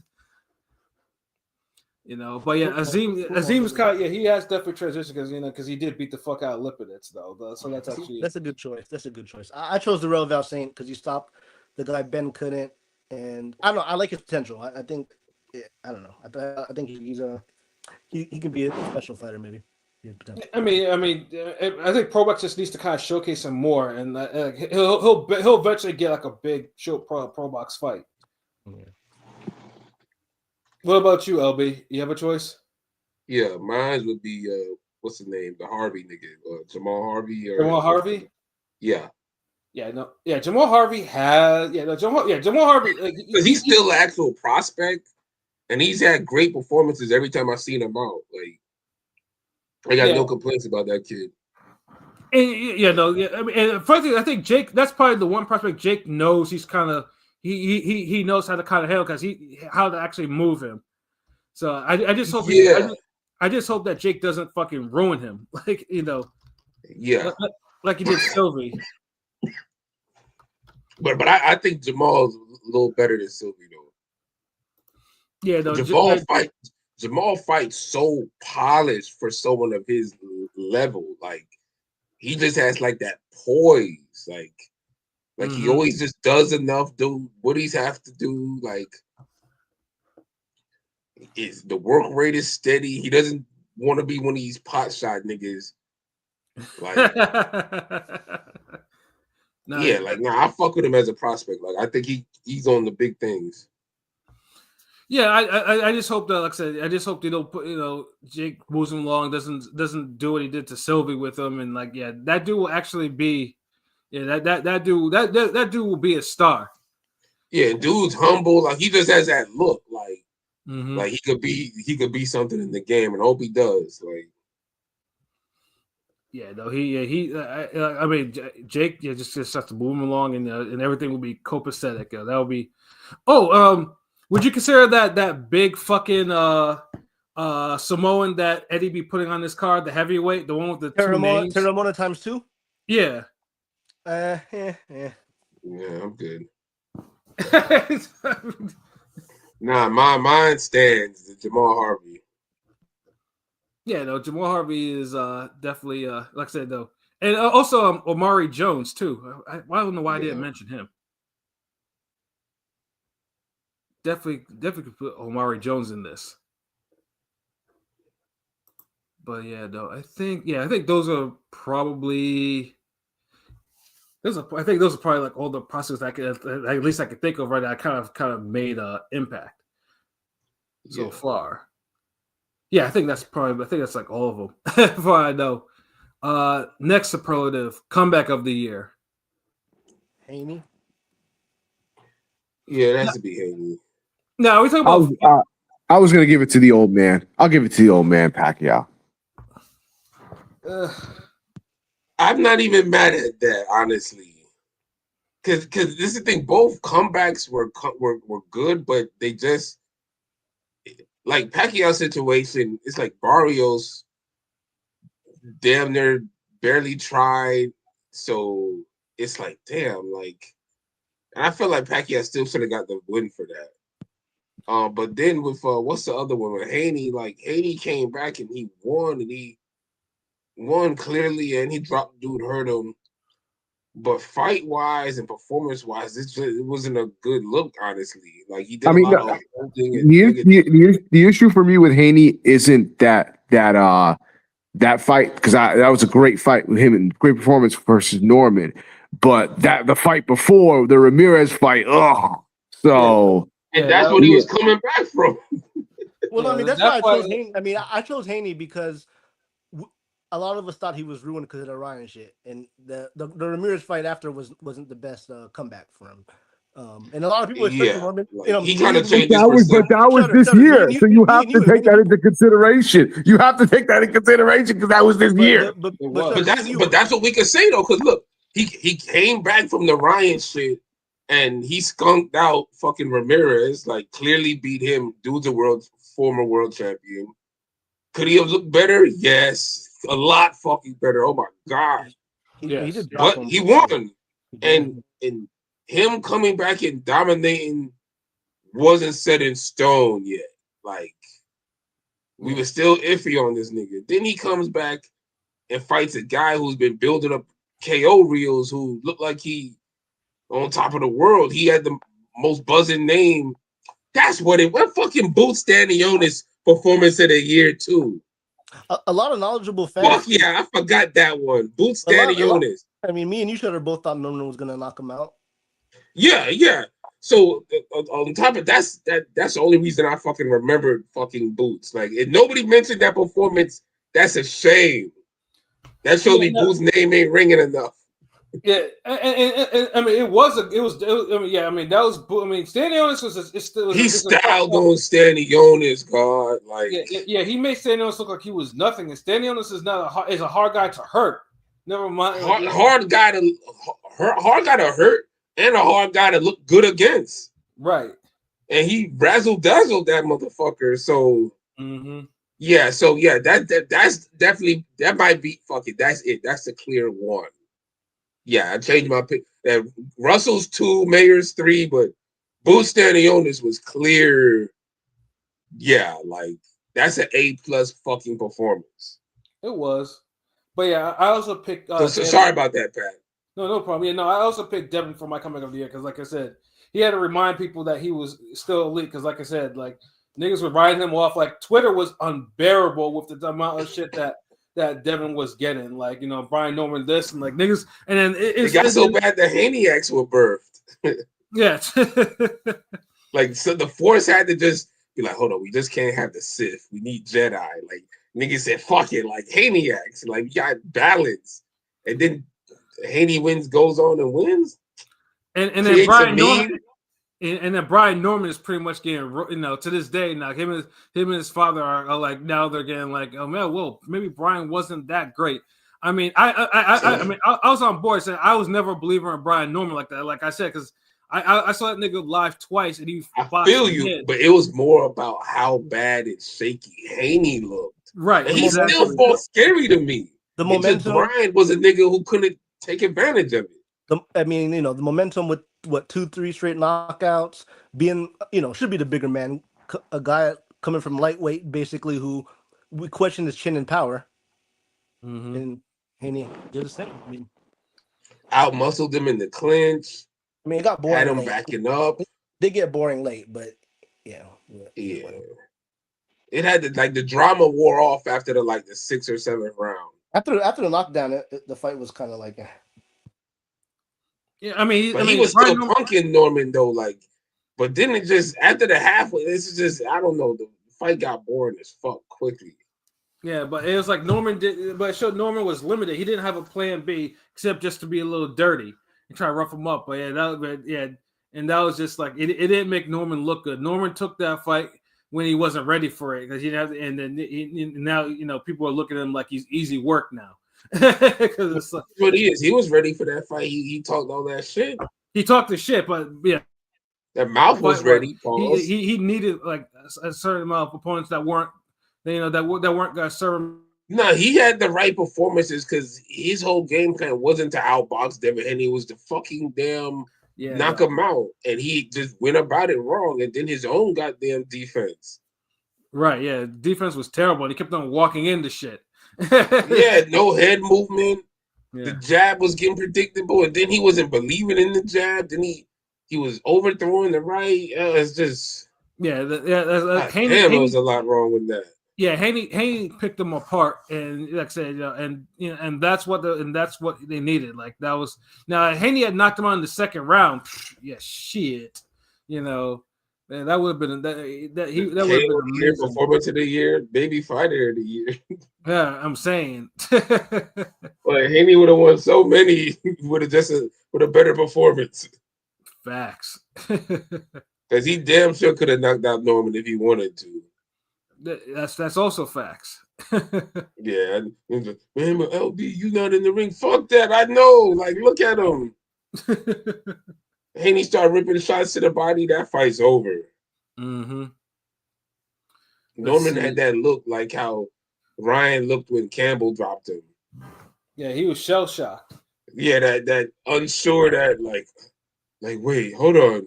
Do I want to be here? What just happened? Like. Yeah, why am I on the canvas? Yeah. Hey, God, I know you're looking at me right now, wondering how I got in this situation. When he looked away at Haney after he got dropped that round, like at the end of the round, I was like, damn, it's over. The confidence was gone. I was like, damn. Yeah, his confidence was over. All that shit.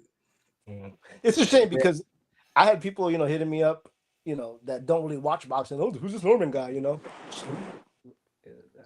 I mean, he got to just work his way back. He taught that game. Sure. Yeah, because Norman, for all his faults, welterweight is not like it's a strong division. It's weak as fuck. He can beat the rest of the champions there. You know what I mean? So it's not like he's just. I'll call out the niggas who are too big for 140. They got to move up. Exactly. Like if you put Norman in the ring with Roley or with Barrios or with fucking Crocker, he will beat the shit out of all three of them, most likely. Yeah. So it's like he just has to look good in this comeback fight and then call out a champion, and he's good. But he's never going to beat Devin Haney though. That's just one thing. No, he got to become a whole different fighter to do that. Yeah, to do that exactly. Yeah, he's not fight night creative character.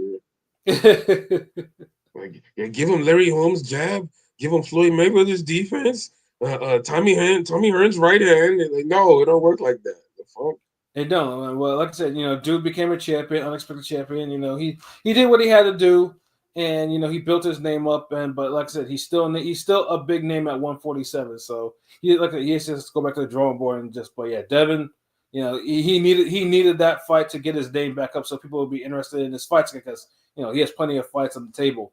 For 2026, he has to have to sign one. Let's see. Next superlative event of the year. I mean, for me, it was the shit in Queens, Ring 3 in Queens. Yeah, the Berlanga Shiraz, right? Yeah. Yeah. That was the only event that gave me fucking. Yeah. I had a fight. It had High. Puello Matias, right? Puello Matias, Shakur Zepeda, right? Yeah, Katev, Yeah. Morel. Yeah, It was the overall only card that truly kind of lived up to the hype from top to bottom. Yeah, I think that's card of the year. Event of the year will be the Netflix to me. The Canelo butt to me. Oh, fuck that goddamn. I mean the event. I mean, boxing wise, it's Ring 3 because, like I said, because Turkey had to rebuild his reputation because Turkey. And then remember, Berlanga was talking cash shit too. Yeah, niggas was on niggas. Remember the Shakur Stevenson and I think Berlanga fell out because it was supposed to be the whole co-main event shit. Like the fight was buzzing. It was in the wrong venue, but nigga was looking for. And remember, we finally got Zepeda and Shakur signed. Yeah. I mean that was one pay-per-view I was happy to pay. Like that was I was satisfied with the money I paid. And Matias Puello was a pretty damn good fight. I mean, it was a damn exactly. How often do we get two good fights like that, and then you end the night with the guy who talks mad shit getting knocked the fuck out in his hometown, in his home state, in his home? Like, bro, that's like 1, 2. It's like, nigga, that's the event card. All that. It's like, don't get me wrong. The fucking what was that shit with Buatsi Smith? I think was Ortiz Madrimon on that too. Yeah, the final crescendo. That was Bivol Bitter Beef. Was that Bivol? Yeah, that card was that's probably the runner up, but it can't win since it was in some random desert, nigga. I'll say Joshua and Paul because Joshua Paul trended more than any other event that had this year. Like super trended. Like it buzzed crazy. Like after the fight, and it was largely because of Joshua's performance. Like Joshua, because we talked about it on the podcast. Like Joshua had a star-making performance in America, after already being an established former champion, But and that shit until the unfortunate car accident, that motherfucker that buzzed hard, so I can't downplay that event because between that and fucking Jake Paul's jaw being viral all over the fucking place. Yeah, that has to be a candidate. Even though I hated the event as a whole, but yeah, I definitely agree. Like those are really the top two. Like the crescendo, top 5. Yeah, absolutely. So yeah, you definitely have to put that in there. But it was yeah, I know. I know. Canelo Crawford would have been much better had the fights. Some of the fights have been rearranged, but like I said, Netflix got a lot of viewers turned into watch it. I want to shout out real quick. Performance of the year, I forgot to say. Adams Bohachuk too. The way Adams did Bohachuk was pretty good. Oh fuck yeah, that does need some recognition. That should be on the main card for sure. Yeah. Adams good fight, good fucking performance. Yeah, like I said, had that been on the main card, like I said, so this is where Netflix should be. Netflix really should put that for this is where I wasn't a believer Netflix was going to be like this big savior, but they could have at least done a better job with sequencing their damn cards. That was one fight that really needed to be seen by niggas. A lot of that because I feel like the American public should have seen Sugar Neeks and they should have seen that fight. Like out of all the times they fought this year and shit, like Netflix, I feel like Baumgartner don't need a Netflix fight unless she's fighting Dubois. Right. Whereas until you already gave her a fight, she didn't look that good. That's it. Let the next chick get a chance now. Right. Like you gotta if you Jake Paul, you gotta switch him out. Like I feel like it's like a song. It's like on some Tupac shit, and you got the Outlaws with you, and you keep having beats ready and shit. You do your vocals, you do the chorus or whatever, and then it's like, all right, who got the best verse ready? If one, and it's like if one nigga who's ready, and he the first nigga ready, but his verse is all right, you're like, all right, fuck it, we'll still do it. Yeah, you on the song, whatever, cool. But then it's like the next time that situation happens and I'm like, who the first nigga ready? If that same nigga who was kind of average last time, if he ready first, and there's somebody like, man, almost, hold on, like 10 minutes, I'm gonna be like, let this nigga get his 10 minutes. Right. Because that's how you gotta do that shit sometime. Like you can't, like, you get on the song only because you rushed the fucking verse. And now I got like one of those Tupac songs King P gonna complain about in 20 years. Yeah, that's actually a good analogy. That's a good fucking analogy. I mean, we ring gang. Like, if we couldn't marry hip hop with boxing, we wouldn't exist. Like, but that's exactly what the Jake Paul situation is. After Baumgartner had the co-main on that Serrano Taylor joint, that was it with her. Like, Sugar Nicks needed to be on the next Netflix joint.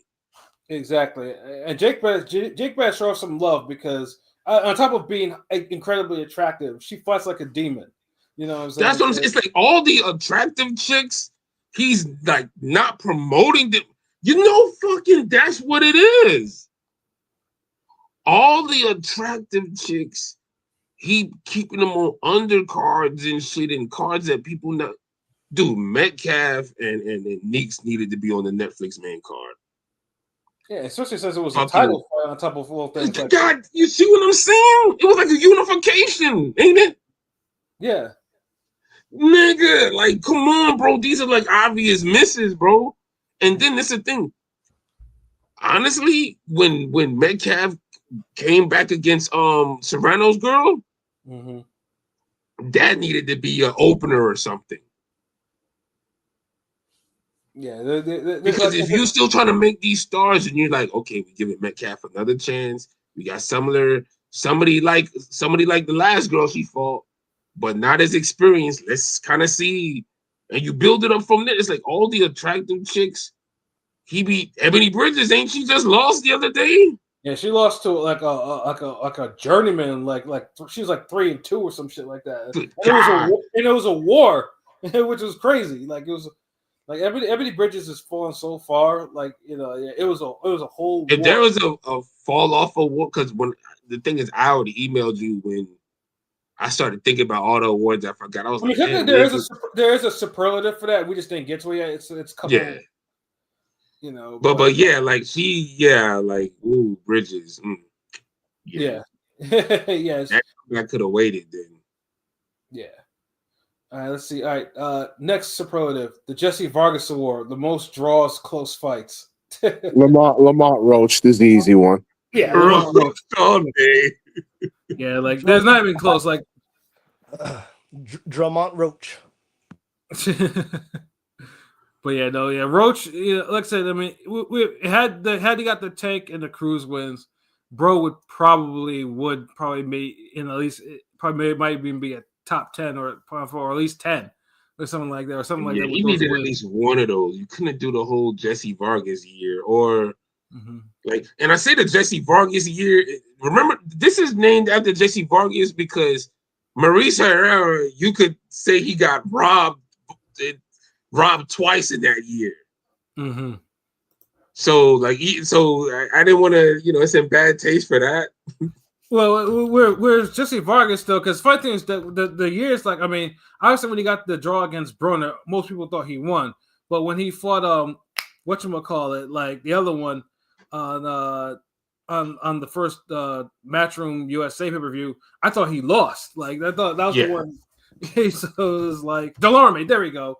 And that's the thing. You could argue for both fights for him. Because it's like Delorme came on late and it's like, God damn, bro. But yeah, and those two actually good fights. But yeah, Lamont Roach easily won this, bro.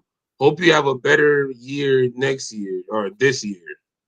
Yeah, and next year. I mean, 2027 shout out future.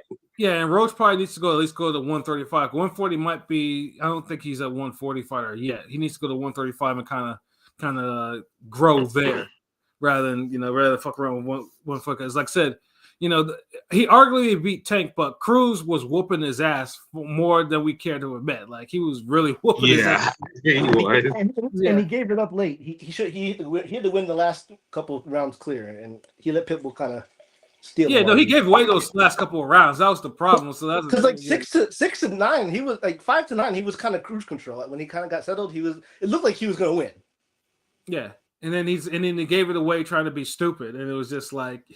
Yeah. It's like, bro, you're not like the cash cow big name yet, nigga. Chill. Stop this wiki right bullshit.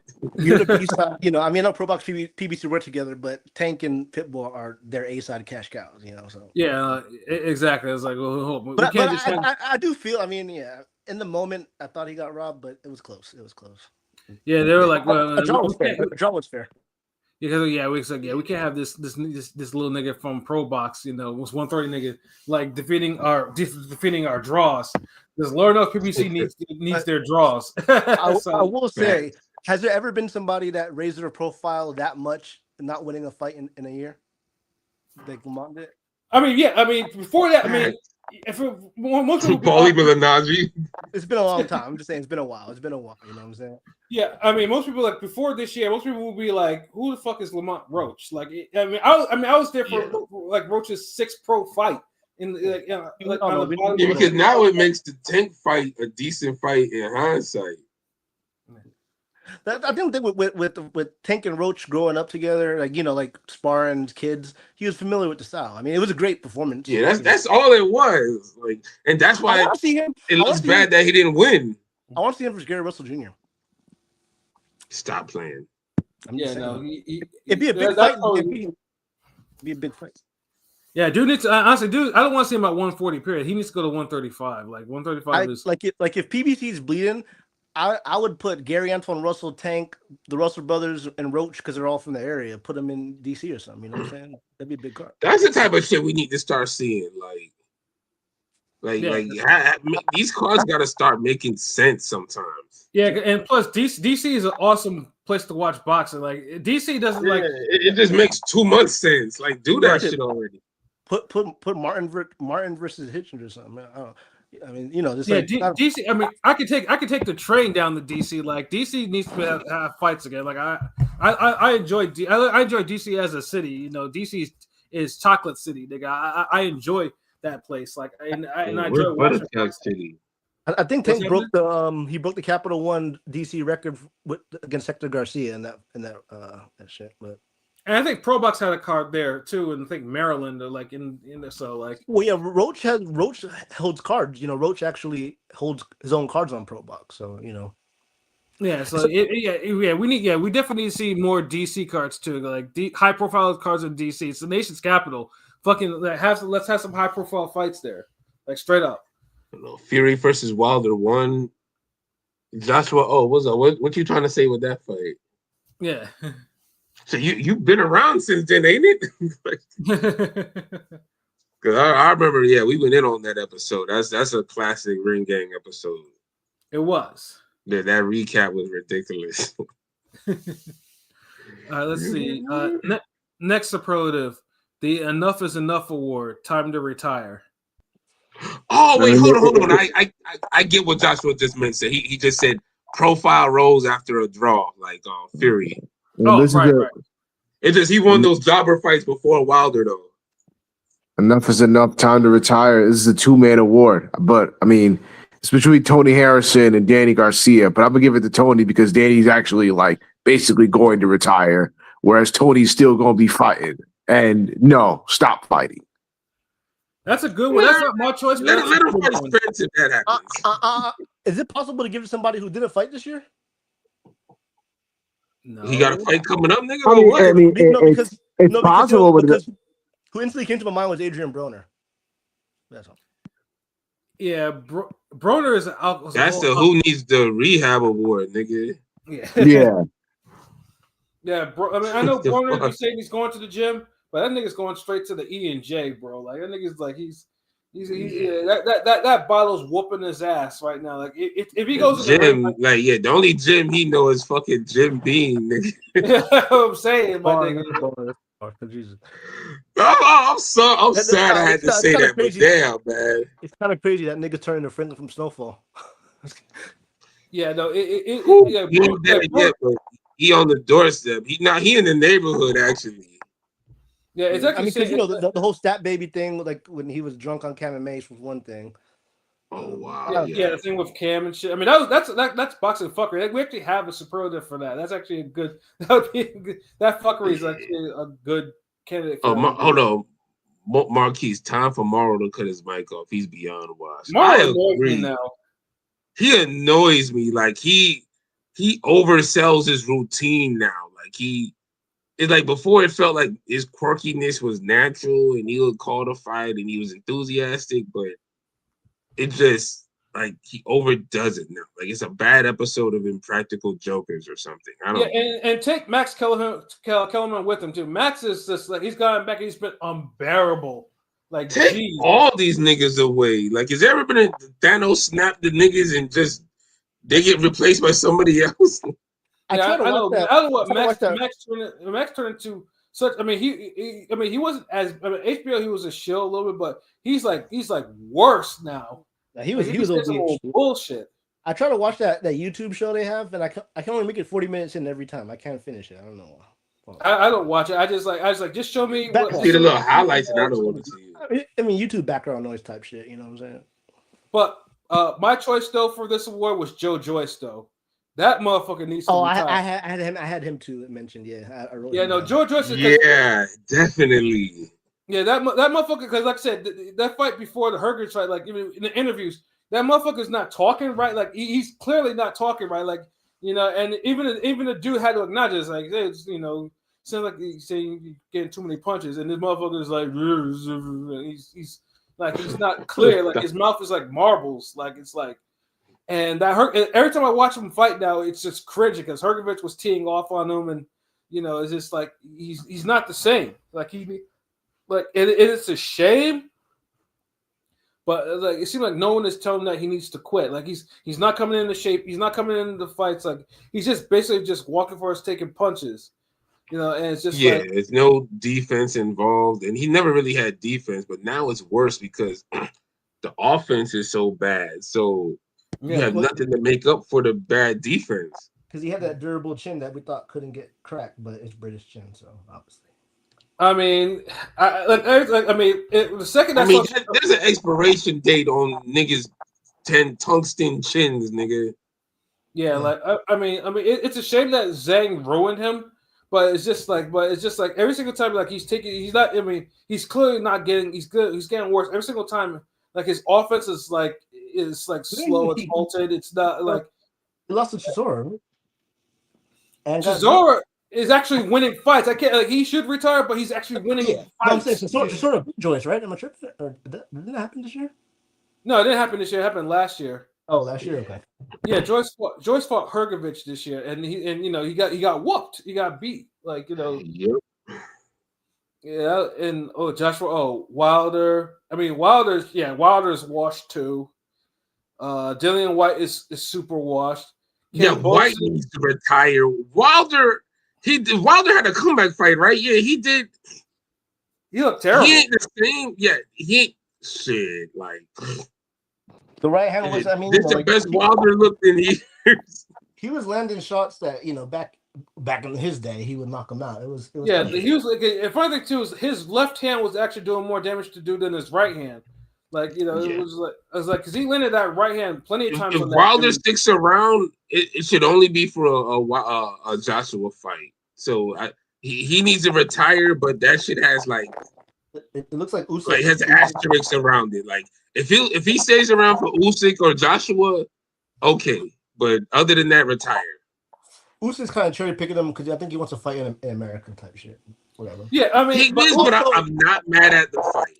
And also, he kind of gets the third of the era. You know what I'm saying? Yeah, that's what I'm saying. Nobody else had the balls to do it. Yeah, like I mean, I'm not gonna shit on the fight because he's just trying to complete the cipher.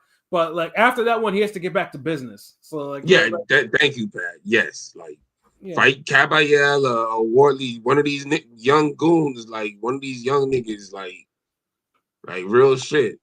Like no more. Like I ain't gonna even shit on the Dubois fight because he earned that. Right, but that's it. But yeah, outside that, like Usyk had. I mean, if you fight him. But yeah, I think don't fuck around. Like, and I get it, like because he can say that he wrapped up a heavyweight error. He cleaned up a heavyweight error that could have not cleaned up by a former cruiserweight, and it'll just add on to the cipher. So I have no problem with it. And Kambosos definitely need to retire too. Yeah, Kambosos is super rich enough from all the ass whoopings he took. No one extended his 15 minutes more than he has in boxing. Yeah, and fucking Teofimo's out here. He's he rules the division, but that's just the biggest black eye right now that Kambosos whooped his ass like he did. And he never got to get back. It never got to get back. In a winnable ass fight, bro. Yeah, but we got a newer superlative. The Ring Gang Radio Award, best podcast outside of Ring Gang. What choices do we got, fellas? I mean, Art of Dialogue killed in the interview game, bro. That's also true. If it's boxing, like personally, me, I listen to Boxing Voice, during work. So TBV. Yeah, if we're doing, yeah. I wasn't sure if you were just talking boxing platforms or anything, nigga. Well, for podcasts and boxing platforms, I'm gonna give it to Brunch Boxing. Yeah, and and also I also like Andre Ward's podcast because his guests got good stories and they be telling some gems. Like they got some good. Like Ward himself, like I think found his kind of niche in this thing like that. Like his guests have been carrying his platform, and he's been getting good guests. I mean, channels other than us. I like Boxing a Wave is cool. Boxing a Wave, and I like Bruce Vane for the shits and giggles. Shout out Tim Bradley too. Yeah, Tim Bradley's kind of fun with this year too. And then also shout out to Women Crushing It Wednesdays too, because like they like us. They've been going strong for a minute.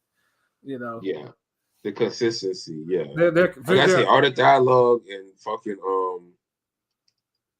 I be fucking watching. Shout out to Lukey because I be fucking with his shit. Yeah, Lukey. Yeah, Lukey. Him and Dakota be on there. Yeah, Lukey be having like he be having the other cat on there. Lukey's is like. Yeah, I mean it's short, but it's distinct because obviously he's in the industry, so he has a lot of shit to say though. Shout out to Lukey though. Yeah, but I gotta say, Louis, who else should I was fucking with? It's another boxing one. Yeah, Bruce motherfucking Vane. He had some good recent ones about the whole boxing and MMA joint that was real good. I had sent it to Android. He fucked with it, but yeah, he's been killing it. Timothy Bradley, yeah, I fuck with his. Timmy, definitely enjoy his. Yeah, because Timmy be talking greasy now, like he be on there. But this was always his lane. I felt like Tim being on a show was holding him back. He's like he needs this his lane, like he loves boxing and he's passionate about it. He has a personality. Like, see, I don't say he was holding back because like when he was with Teddy Atlas, like that was the chemistry. Like, Teddy, yeah. I take it's like after that's the thing. After he was going, it's like Tim Bradley became the star, and it's like I felt like he was just too good for the rest of them niggas on the booth, yo. Like only Teddy could really match his energy. Yeah, because Joe Tessitore was another one that had chemistry with Teddy Atlas, and Tessitore fell the fuck off after that. And Ward became like Mr.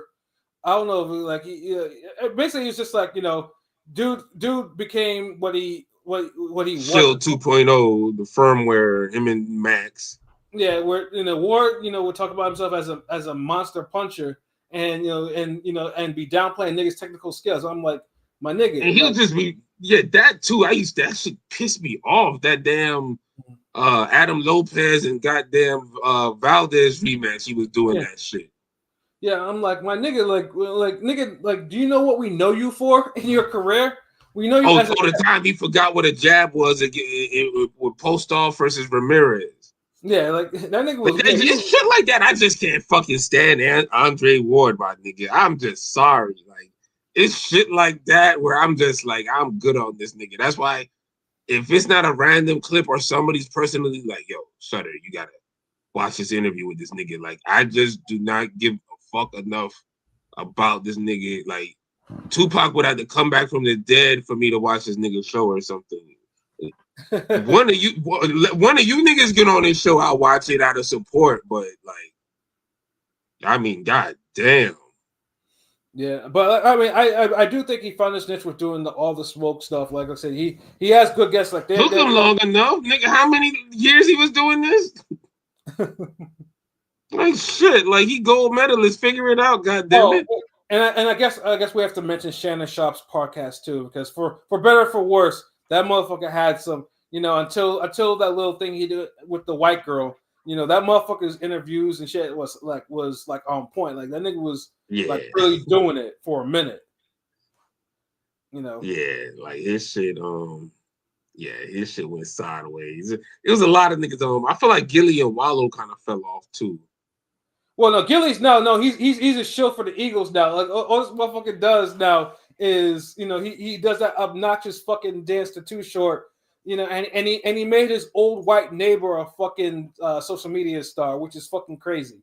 He's a whole shill like now. Them niggas got goofy now. And now they do influencer. But honestly, Gilly's path. We're gonna have to talk about this another time. But Gilly's path from being fucking major figures and shit like that to what he's doing now is a fucking mind fuck to me. Like it is, but I feel like there's a genius involved in it where he knows how to ride waves if that's something, but he be on them early. Cause I fuck with the shit he does with boxing, like, and his shit be going viral, like the events and like, like there's something he doing right, like. But it's like, I guess I just feel like maybe the podcast ran its course. I don't know. Like, there's some niggas who you could just vibe with them and listen to them talk forever.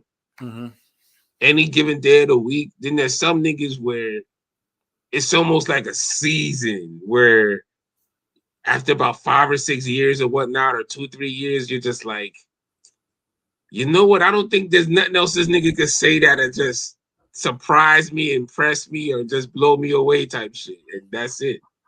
But I mean, he's definitely good. I mean, he's definitely good with riding waves. But like I said, he's the Eagles hype man now. So this motherfucker every single time the Eagles, he'll fucking stay relevant. Yeah, he stays fucking relevant, my nigga. Like, yeah. So shout out to him on that because I don't want to I don't be hating. I talk. But I put my podcast niggas up against y'all podcast niggas if y'all think we talking too much shit or whatnot. Like, nah, hold on. Like we don't need nigga. I ain't even gonna show up. I'm gonna set pilot for this nigga. Like, come on, bro. Don't get us started, nigga. Yeah, Joshua, Cigar Talk is a good one too. I'm glad Cigar Talk is a good podcast. Yeah, that's a good one. Shout out to Najee. The only thing I get on with him is the whole how like he was a casual, but now he try to he's now seem more like a hardcore boxing fan, but he tried to act like he was never a casual, like he ain't say stupid shit before. He be hitting a Usyk hard. I noticed that. He gonna love Usyk again. Watch, because look at the Inoue shit. Now he done had Inoue on the show now. Yeah. Dude was out here on some old bullshit with Inoue until he got Inoue on the exactly. show. Like I ain't gonna forget that. Yeah. That's like, let me see, who's somebody we highly critical of and they end up being on the show. That'd be crazy. I mean, I'm highly critical of a lot of people, but we haven't had them on the show yet. I mean, it would be crazy, like say, hey, because let's say I talk shit about Caleb Plant, but all of a sudden we get Caleb Plant on here, and I'm just that would be crazy. Yes, because and the thing is, if niggas looked at the evolution of his career from us being on the podcast, you would see how Pat just stayed the same, but how everybody gradually just was like, damn, this nigga let us down. Yeah, exactly. Like he peaked with the Ukateki fight, and like that was it. But yeah, but that's just real shit. I mean, he ended up being a millionaire and a world champion. What the fuck? Like that's in boxing terms, that's a great career. Hey, Joshua, Danny Garcia on the podcast would be hilarious. Yeah, because He would be. He would be. Yes. Yeah, I don't know if I'd be able to even be on the podcast. To be honest to you, But the crazy part is, I think Danny wouldn't even trip. Like he would just look at you as like jokes. Like, yeah, this nigga would just probably say, "Yeah, I'm getting money." You know what the fuck? yeah. But I think he would. Yeah. But somebody like, what's the name we just said? Plant.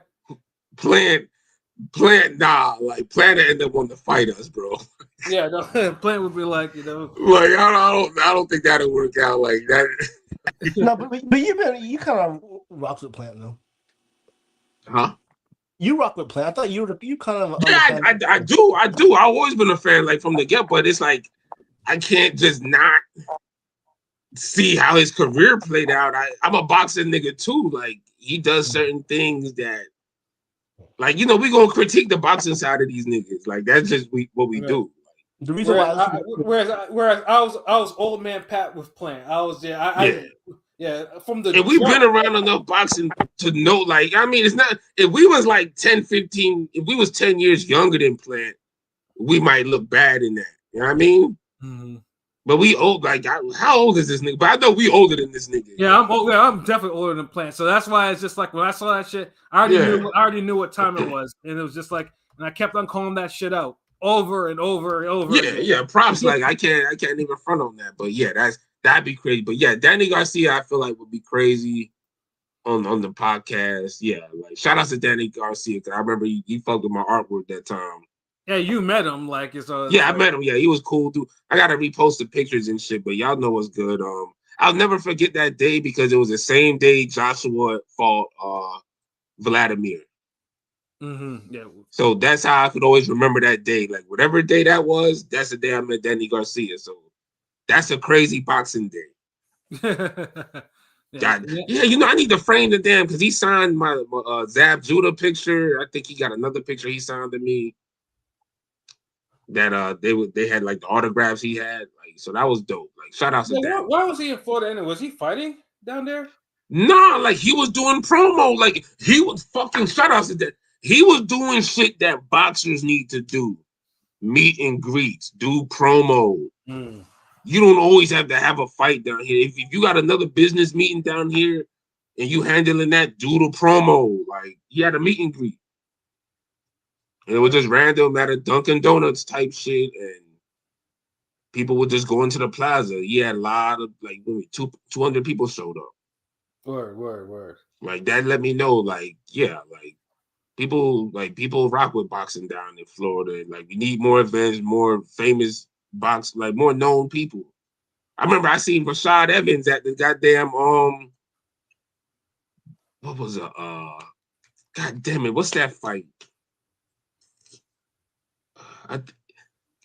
What's his name? Guzman and Khabib. Oh, okay. Yeah. I think he was also at the goddamn what's his nigga? Beko and Darchinian. Yes. Beko. Yeah, I seen them early because they had Wayne Braithwaite and somebody else on that card, on the undercard that should have been on the main card.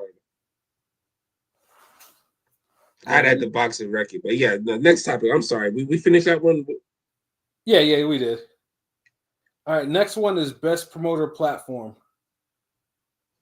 Pro Box, yeah, and it's I don't mention the Pro Box. Yeah, because Pro Box actually does this part actually kind of grow the sport. They've had fighters that actually go off their platforms to more known platforms and actually put on good performances. They're that label that always send their artists out for guest features, and them niggas end up having the best verse on the song. Yep, and then you can watch it because they used to have their own app, which I pay for and everything like that. But now you can see all their fights live on YouTube, no free of charge. It's been that way too. Yeah. So yeah, shout out to Pro Box, like they're growing. Yeah, Pro Box, like they're working with everybody. Like Tiger Johnson had his best win, knocking out Flaz on there. Yeah, how did some of the most mid, some of them Tiger be mid on Top Rank, but he goes on Pro Box and he knocks out. He's a killer, and he knocks out a really Basically, good he knocks out the welterweight Vlad Hernandez kind of halfway. Yeah, honestly, Yo, man, sometimes you just need different energy around you, man. That top rank pressure must have been something else. Yeah, I'm saying, well, because they're fighting like, they say, look here, boy, if you fight bad, we're gonna cut you. No, I'm serious. That's the thing. That's why you be killing me with that shit. No, if he lost that fight, he would have been because he was kind of on the chopping block, low key, you know. Yeah, like what Pat used to call them since the pink slip fights. Yeah, yeah, because you can tell. I mean, how OTX is benefiting from the old because they got fucking Haven Brady and all the other niggas that were cut from top. But low key, I heard OTX CEO left, and they haven't had a card in a while. I think they're done. To be honest, I mean, no, I think that's what they do. Like, I think they only have during certain parts of the year. Like, I mean, they're gonna start up again. But I like OTX. Says OTX brings a different. OTX brings the urban energy. Like, it makes it, and then it does like the money rounds and shit like that. So the niggas fight harder. You know what I'm saying? Like I mean, that's the type of creativity I want to see in boxing. Absolutely. Yeah, OTX boxing. I love watching that. Like, because like I said, it's like what they're what misfits wanted to be. It's facts. It's kind of crazy thinking about pro box because when you think of American platforms, you think of Golden Boy, PBC, and Top Rank, who don't have a network deal. Zuffa does, that new Zuffa it's kind of crazy. In 2025, 2026, the three main platforms that carry boxing in the past decade don't have a home, really. I mean, right. Amazon treats PBC like the redhead stepchild. You know what I'm saying? Yeah, it's terrible. Meanwhile, UFC is doing its worst and its best. You get all these major deals with like Nan fucking Star. There's a bunch of niggas want to wrestle on the ground with names I can't pronounce. Fuck out of here. So boxing will always be better. But speaking of boxing with these platforms, like I said, I mean, PBC has to do something to do something with Prime. Like these 4 shows a year type of deal ain't cutting it. Like they gotta find, they gotta do something. Like they have to find a channel. They gotta find something because it's just like the best bet to me is PBC, Golden Boy, and even Top Rank working together. I mean, because Matchroom and I'm just saying, like, because have to humble themselves. Because we would get great fights, promotional fights, and PBC seems like they're reluctant to really go all in on Turkey. Pause. And I feel like now with Turkey with Zuffa, it's gonna be kind of crazy how boxing transitions. Because we're gonna watch the Zuffa boxing shit. We're gonna watch them shits. Yeah, of course we're gonna watch it. We have no choice. We're gonna watch it. Maybe, nigga. Because it's on Paramount. Mm-hmm. Yeah. I mean, do you niggas have a Paramount account? Yes. I got a Fire Stick. I'm straight. I do not have a Paramount account. I have access to a login, but I can't share. It's not my own, unfortunately. Come on. This nigga's like, come on.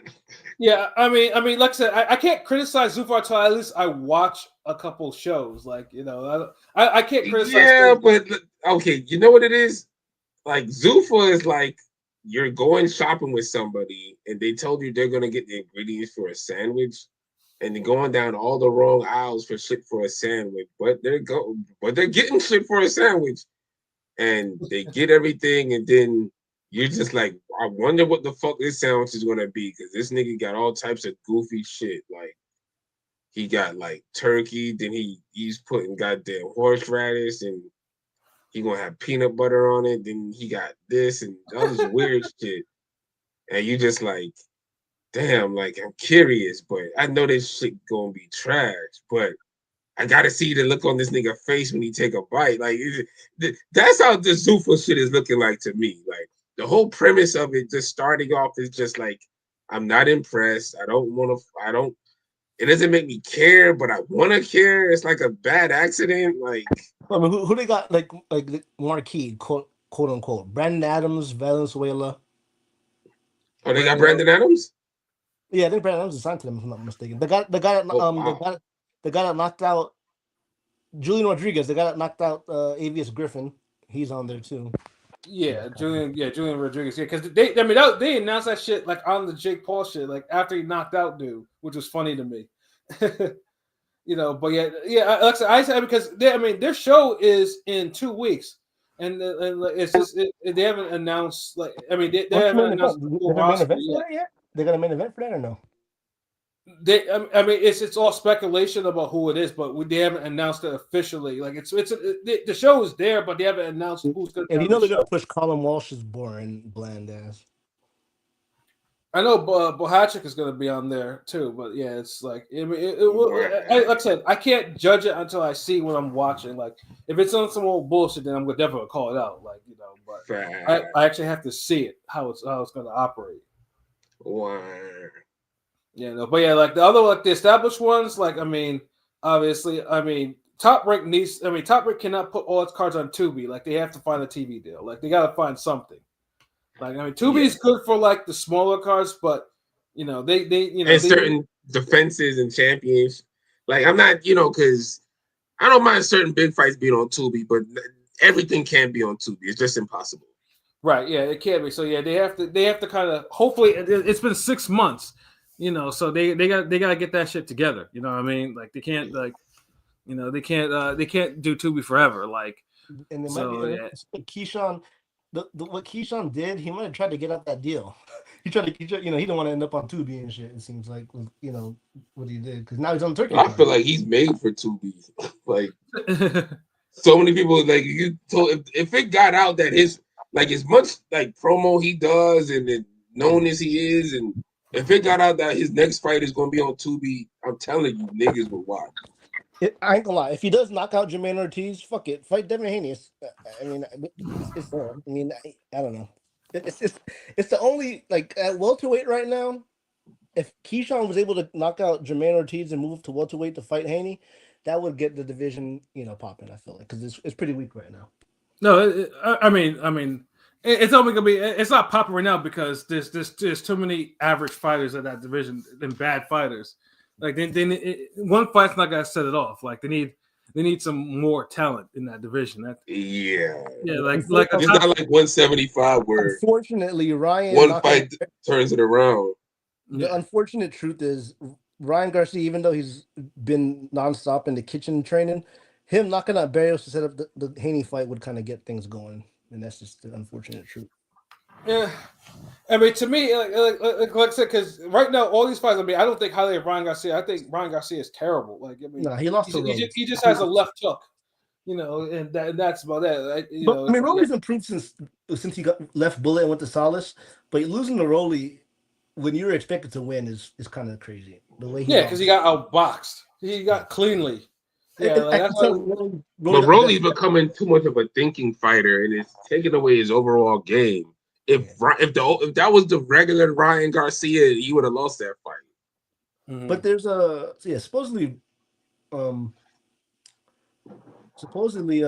Rolly back in the day got the best of Ryan in sparring, so there's a video of it. I just think Rolly has Ryan's number. It's not just Ryan can fight any way he wants to, but Rolly, I think Rolly can take his punches and he's rough.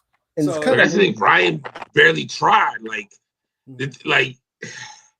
That's a hard one. Like that's another one of those where Ryan really need to rematch that nigga. He do because but that's what it looks like. Every fighter there's always this fighter that has. It's like Farmer got Zepeda number. Yeah. Ryan Garcia legitimized Rolly Romero to some degree. I know we don't. And made him a fucking champion. A two-division champion, which is pissing me. But I don't want to get to Rolly because Rolly pisses me off because Rolly don't want to fight Haney either. And you don't want to fight nobody except Pacquiao. He wants that Pacquiao payday. I get it, but whatever. Yeah, but it's like, dude, I understand. He doesn't like fighting his mandatories. It was the same thing before at 140. He doesn't like to fight his mandatories, and he almost him and LB played the games until old boy decided to get knocked out in one round. And it's just like, yeah, come on, he be ducking his mandos like it's nobody's business, and no one calls him out on it. Like let me say, you gotta fight your mando, Rolly. And and Rolly be just be thinking about all times how can he get out of this fight without giving up his belt. WBA, whatever. We back out. We'll see. Garbage fighter. He's a little over. He's kind of boring and bland, but whatever. He deserves a fight. He deserves a title fight. He deserves an ass whooping. That's what he deserves. Tired of that dude. But yo, next one, nigga, damn. But yo, next superlative, best boxing fuckery moment award. It's your time to shine. The Tank fight. Tank taking a knee in a fight after getting hit with the jab from Roach and blaming it on hair grease, and the ref not counting, potentially taking a win away from Roach, and the crowd booing him for that explanation. Like that fuckery was high fuckery. Like even Tank fans were like, "What the fuck is this nigga talking about?" Yeah, we couldn't erase that shit. Yeah, Joe, that's definitely a top 5 boxing fuckery moment. That remix song. I just got my hair done 2 weeks ago. This is crazy. Yeah. It's kind of. And then they put like, what's his name? I think it was the coffee chick. Put the line in a battle rap. Yes, it's kind of ironic because I know before Tank's recent fights, he said, "I don't want to become a meme," and him ducking and not fighting Shakur and not being the best. I think Tank's got the talent, IQ, but him kind of doing the Roach thing, ironically made him a meme. Because everyone understood what Roach was. Roach is not a top 135 pounder. Roach was a 130 pounder dragged up to 135 for no reason. He's a champ, yeah. And then Roach made him look bad, and he went down, and he complained about his eye, and the referee didn't count. There was just loads of it, and Tank's reputation took a hit because of it. Like, because after that, Tank was like, "Yeah, I have to go fight Jake Paul now," and then the whole Jake Paul shit, and now Tank is kind of like. Do you think Tank's quote unquote face of boxing just kind of ended after the Ryan shit? Like it came and went. I feel like low key. I mean, I know because people still care about him. People still want to see him fight. He goes viral. Yeah, I know. But I'm just saying, dude, a whole fight could be a whole fight weekend that's not buzzing.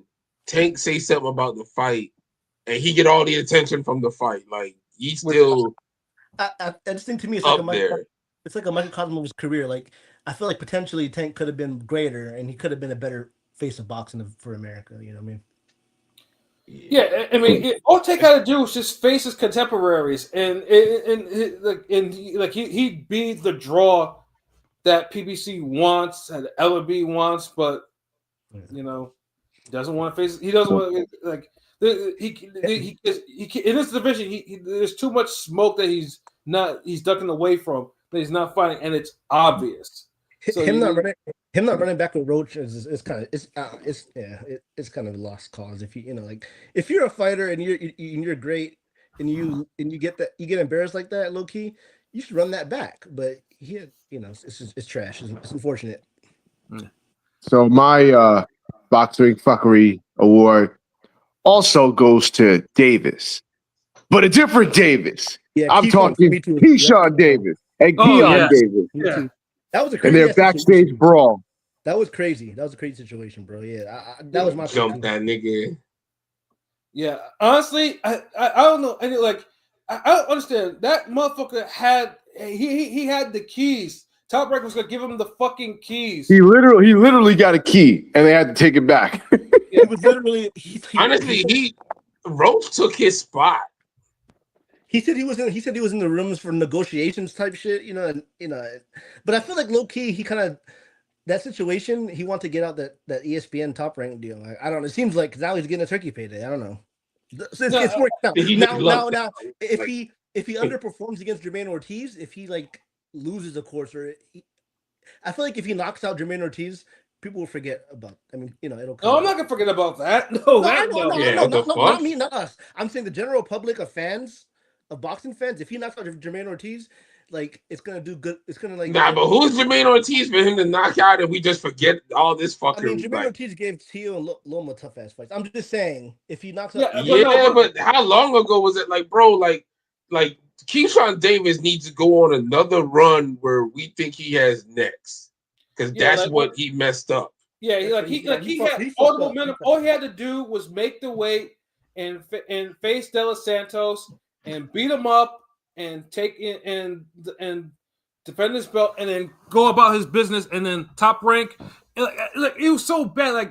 Vic and Allen Iverson co-signing him all the media, just to get to reduce it. It's like, look, this nigga gonna have to get like maybe he gonna have to go on a little Brian Norman run to get back to where he was at. Yeah, it's not just one fight. Like, bro needs to definitely not one fight. Like, he need at least 2 brutal KOs. He's already talking about welterweight. He's already talking about welterweight type shit. So he didn't even try to be at 140. So yeah, but no, because dude had a manic episode, and you know, and I remember Andre Ward was talking about like, I hope you're not letting like this shit, becoming, not letting the moment get to you. But dude, he was like this. He was the businessman. This. And then he blows weight by 4.5 pounds, which is clown shit. And then he and then he sees his brother getting his ass whooped by Albright, and then the jump dude in the back. Like that was potent fuckery. Like, do you think he went overweight because he just wanted to protect his chin a little bit, low key? No, he tried to play it in because he thought De Los Santos would fight him after that, and De Los Santos is like, "You fucking kidding me?" Because remember the Baranchek fight, not Baranchek, the Lemos fight. People were worried for Keyshawn because Lemos was way overweight, and he bodied Lemos, that's what helped because Lemos gave Hitchens a hard fight, and then Lemos blew weight, and then and he still took it, and that's the type of shit that people like. Is people responded to that because he knocked Lemos the fuck out. Yeah, so that's so Keyshawn. Yeah, I feel what you're saying. Like, he thought dude was gonna go for it, and he was like, "Fuck that." I mean, because Keyshawn got the charisma. Keyshawn got the charisma, the mic skill, and he got a couple knockouts. So it's like the potential, to be, it's unfortunate. Yeah, that's Pete, that might actually be the most potent fuckery over takes fuckery sis, but I almost low-key forgot how potent that Keyshawn's fuckery was. Like, he completely crashed down some young nigga shit. Like, that was my pick. That was definitely my pick too. Like his brother had to apologize. So it's really like I had to apologize on behalf of the Davis. But did he really attack the singing nigga out here? Did he really attack him or? Yes. Okay. I don't. Yeah, he got that. They lumped him up in the back because they were salty because Albright beat the shit out of the Kelvin. He beat the fuck out of Kelvin Davis. Yeah, that was coming because Kelvin got tall for nothing. I mean, Kelvin is mid, and Albright beat the fuck out of him. So it's like, yeah. Yeah, and and Keyshawn was mad, but then he went to the back and fucking jumped dude. Like, it was fucking terrible. Like, whole shit. Yeah, I tell you, what's some other boxing fuckery moments? But that might be number 1 or top 3 or something. Yeah, because I was just like, it was. I mean, it paved the way, like I said, for Roach and also for Abdullah Mason to kind of take the kid. Abdullah probably now is close to getting the keys. Because Top Rank is gonna sell him because Mason, he's a Muslim, he's disciplined, he has his family, they're all disciplined, and he's a champion now. He's probably gonna get Keyshawn's keys. Shout out him. I saw him I saw him at the Cavs game, and the Cavs tweeted youngest world champ type shit. So Mason is going to get what as soon as about to get what Keyshawn had in his hands. Like, he's gonna get. It's on his way. Like one of my students hit me up and he asked me about Abdullah Mason, and I was just like, damn, like, you shit, like. But I will say I like. Mason. How you find about him? Mason got some room for improvement for sure, but he's got the potential for sure too. Yeah, but like I said, potential's high. Potential's really high. Yeah, he has high potential. Like Keyshawn, Keyshawn needs to go on a straight run. Like, he has to rebuild himself. It's going to take at least 3 fights, and he has to kind of like. And one of those fights, he has to throw himself into the actual fire type of fight. You're already talking about going to welterweight type shit. So, I mean, 140 got enough work, nigga. I mean, Mosley, 147 ain't got shit like that. I mean, Mosley skipped 140, right? Yeah, but look who he fought though. No, I know. I'm just saying it. Who Davis gonna fight like comparable to like there's nobody like unless he could get a Devin Haney fight off rip. Keyshawn Davis versus Haney is would be a really big fight if that. And that's it. Everyone else would just be cleanup, Whereas he stay at 140, he fight one fight, he got another big fight, you got just way bigger names and consistent big fights or I'll say significant fights at 140 than 147. What big name? Hold on, real quick. I want to real quick. What big names are at 140? Really? What big names? Pitbull, Hitchens, Pitbull, Hitchens, Pitbull, well, he's not fighting Teofimo Lopez. Yeah. Who else? Gary Antoine Russell. He's not really a big name, but Of course, he's a big name in that division. I mean, what are we doing? I'm talking about a big name. Like These are significant fights, nigga. Fuck it. Oh yeah, significant fight for sure, for significant. But I'm saying big fight. Ain't no big fight at 140. Okay, what are these big significant fights at 147? Tell me that, please. I don't know. Probably be liking 147 too much. Dude, I would have punched this nigga. Like, my stop. Theory, real quick, my theory is 140, 154. We get great fights, great fucking scraps, wars, classics, but the big fights, the big super fights, never happen at those weights. Oh, he's talking the he's talking the glamour shit. Oh, get out of here with this! Get out of here with this glamour shit! Get out of here with this glamour shit! Fuck out of here! Hold on, Teo Shakur's the biggest fight at 140 since I can remember. Since when? Like, what's the biggest fight since Teo Shakur's happening at 140? Can y'all name it? No, We've had Devin Alexander and Bradley at 140. That was looked at as a big fight. That was a long time ago. I'm talking about in the past 5-10 years. Dog, Beterbiev Bivol was big. Rayo and Angry Fist was a big fight at 140. Beterbiev Bivol is light heavyweight. That's a traditional classic division. You said 147, so I'm just saying. Oh, so what divisions are we choosing from? I'm saying there's a plethora of talent at 140, 154. I'm just saying. It don't hit the same. I don't know. I'm just saying the big super. So if we got Virgil versus Boots at 154, you say, "Oh my!" Yeah, we don't have that yet. I'm saying if. The key word. But you said there's no fight that could be made at 140 and 154 is big. I think it might happen at 160. I don't think it's gonna happen. I hope it happens, but I'm not. See, the thing is, 154, especially 154, they've had scraps. Like people have in their recent have gone into classics. Classic. 147 doesn't. Bro, 154 has held us down for a goddamn a decade. Didn't even a decade now. It has. The better question is, when has 154 not held us down? Yeah, like you have to go back to the days when no, hold on, real quick. When Jermell held all those belts for a while, I feel like 154 was kind of living off the reputation low key. It was kind of dead for a little bit. Oh, that's what happens with so many. During Zeus come up, because even the 154 fights, that didn't involve Charlo were fire. Boo. Yeah, like 147 has been living off the Pac, and Mosley and welterweight has been trashed. That shit living off of damn Pac Thurman and damn then Crawford Spence. Yeah, like welterweight has welterweight's been trashed since at least 2012. So with 2019 being its only really good year, like it's had since then. Like welterweight's been garbage to me. Like 2019 was 147's best year. Yeah, and I even give you a little bit of 2022. Yeah. Bro, just off a quality standpoint, Laura Heard was better than fucking 80% of fights we got at welterweight. Get the fuck out of here with that. That was 6 years ago. That was like. Nigga, we were still playing ring game. And that's the point. That's the point. That was 6 years ago. We've been naming fights from 6 years ago, from fucking 2 years ago till last year, nigga.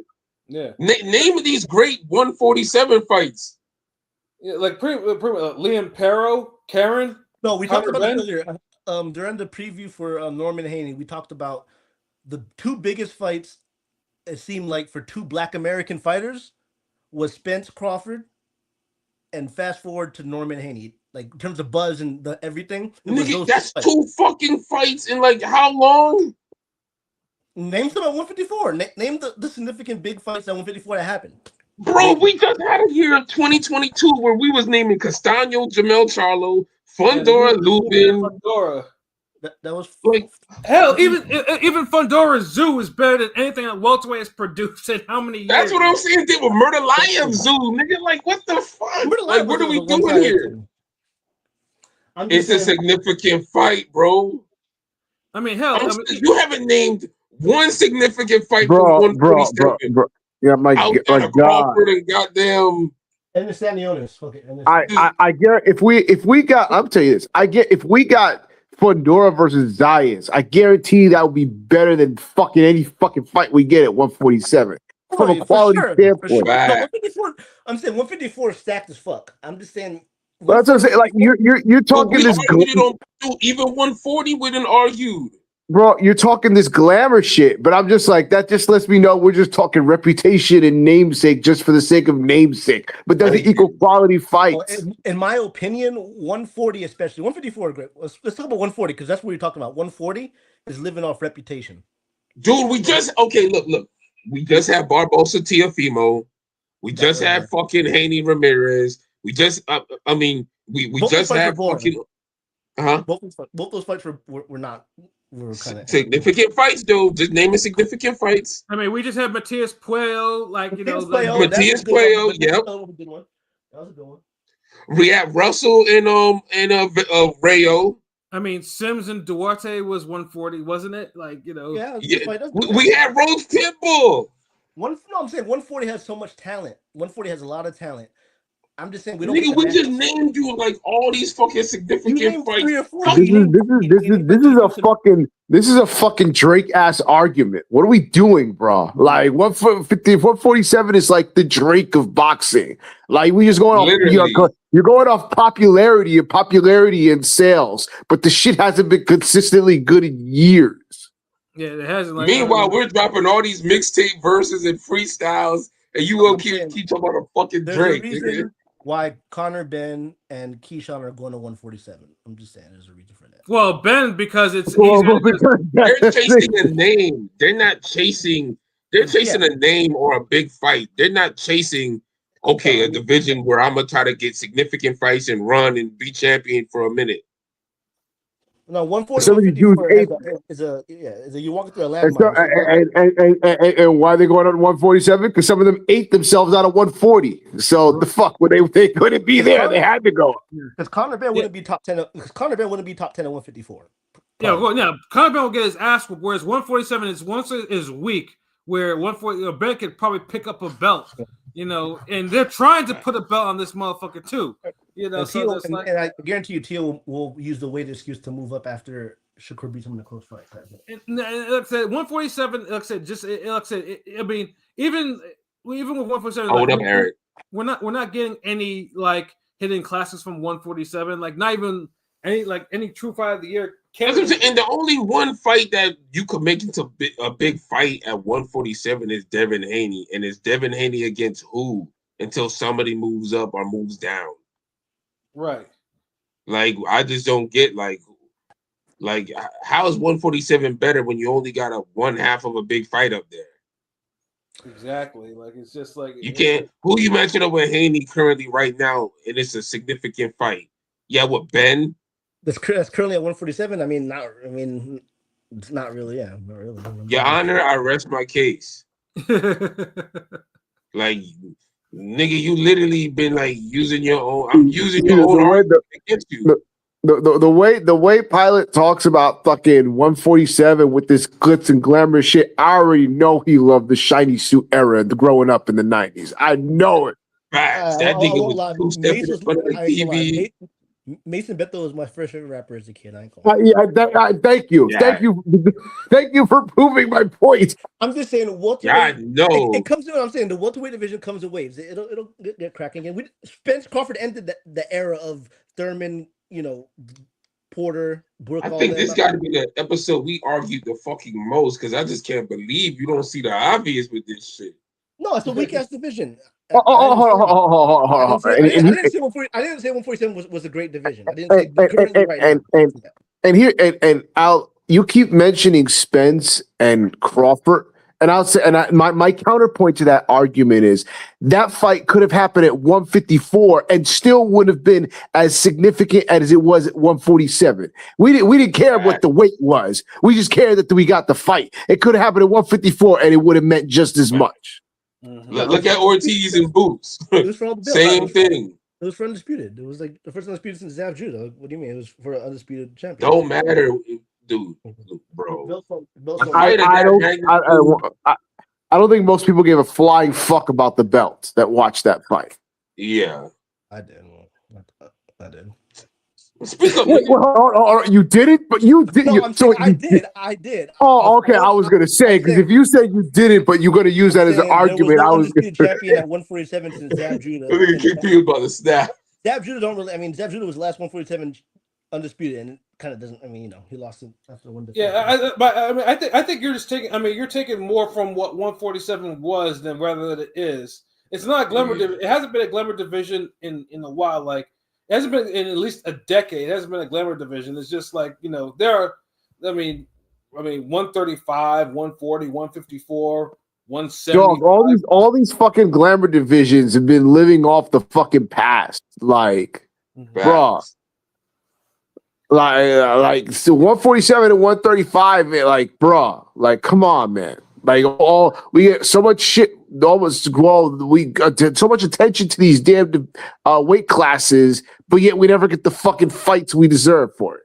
And 135 actually has talent, which 147 does not currently have. And and it's like it's now we're trying to get them in. Now they're starting to get into the mix. Whereas 147, it's like they have weak champions and don't get me started at 135 too, because remember we did the fucking the new age four kings at 135, and when all of them fought each other, none of it was at 135. Yeah, fucking terrible. Yeah, like I said, 147. Like I said, 147 has it's still rebuilding. It has to, but currently right now, there's no. I mean, it's good that you're holding a welterweight title, but there's no real big fight over there. Like there's fights that they could take for sure, but there's no big fight at 147. Like there's that shit. Jay-Z was talking about on Takeover with the "You One Hot" album every 10-year average. Yeah, it's like that's 147 right now.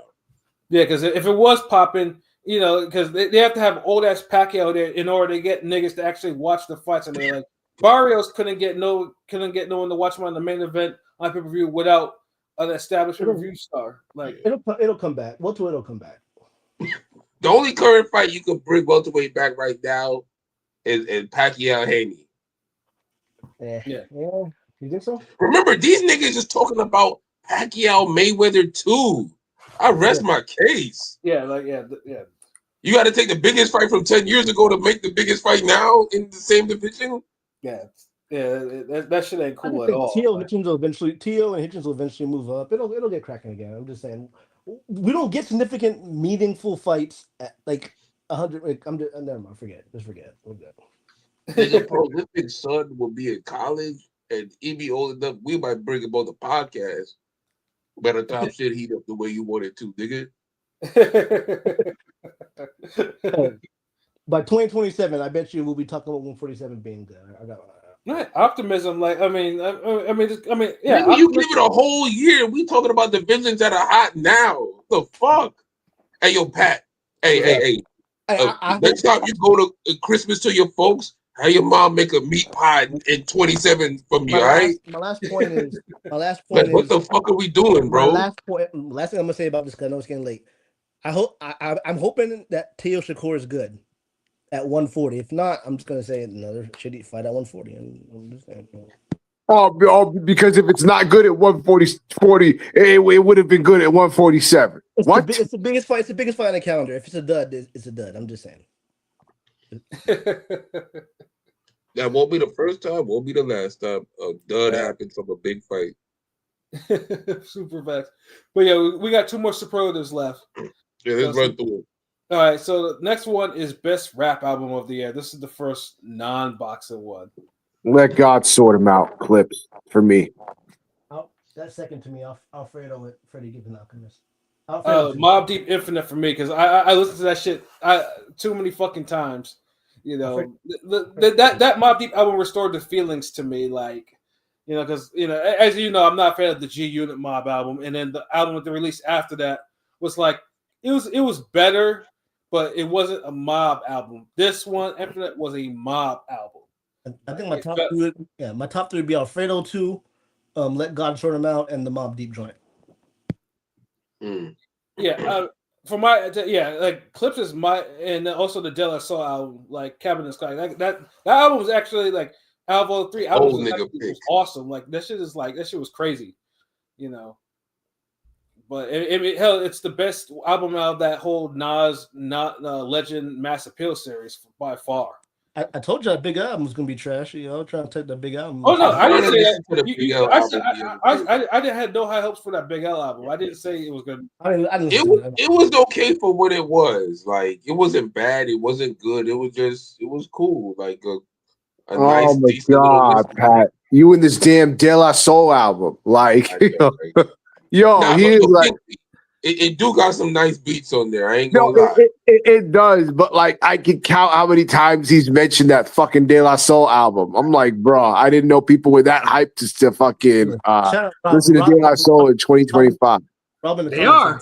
Shout out to De La Soul. This is like Matt. That's always Brunch Boxing Matt always be bringing up fucking Kwame's latest album. I'm like, bro, I'm not hyped to fucking hear Kwame in the year 2025. Wait, with the fucking polka dots? With the polka? Yes, that Kwame.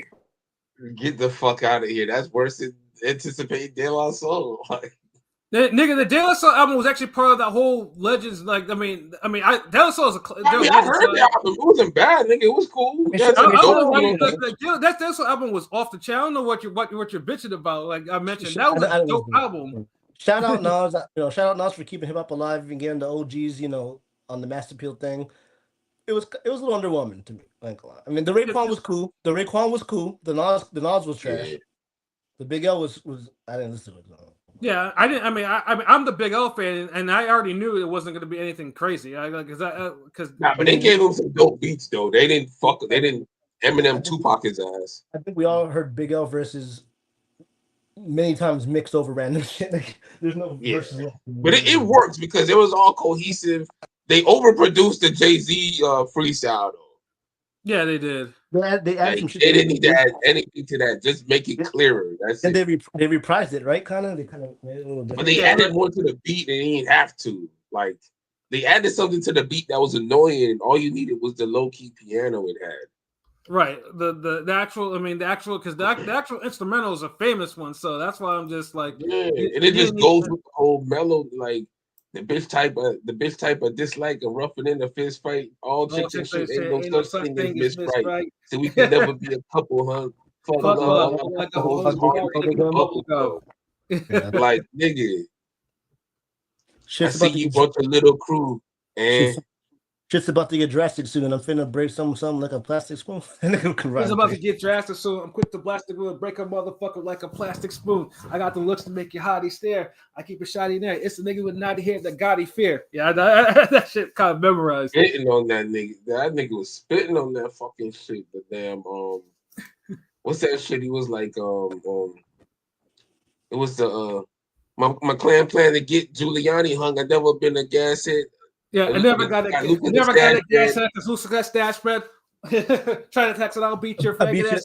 I start my top to the life stops for the low price ups because my blood is colder than an ice box. Like, what's the Connie Chun line too?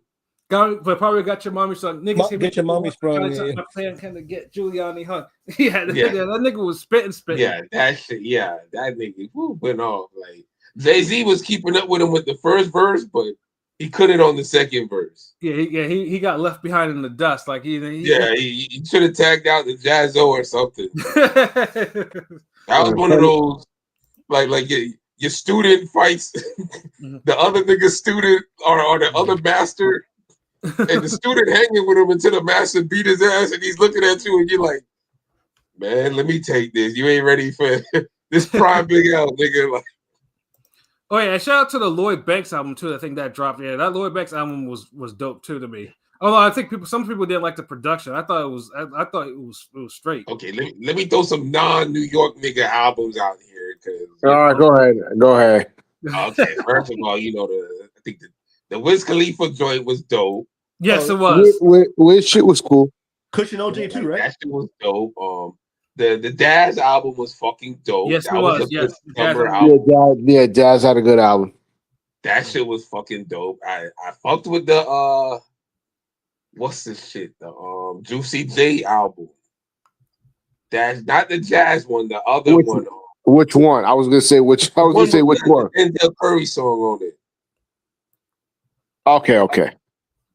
That shit was dope because he got back to like the 3-6 production. Like he started rapping on the soul samples and shit for it. Like, so that shit was fire. I fuck with that. So word. Those were like my main, like the Daz. I fucked with the Mobb Deep album. The Infinite album was dope.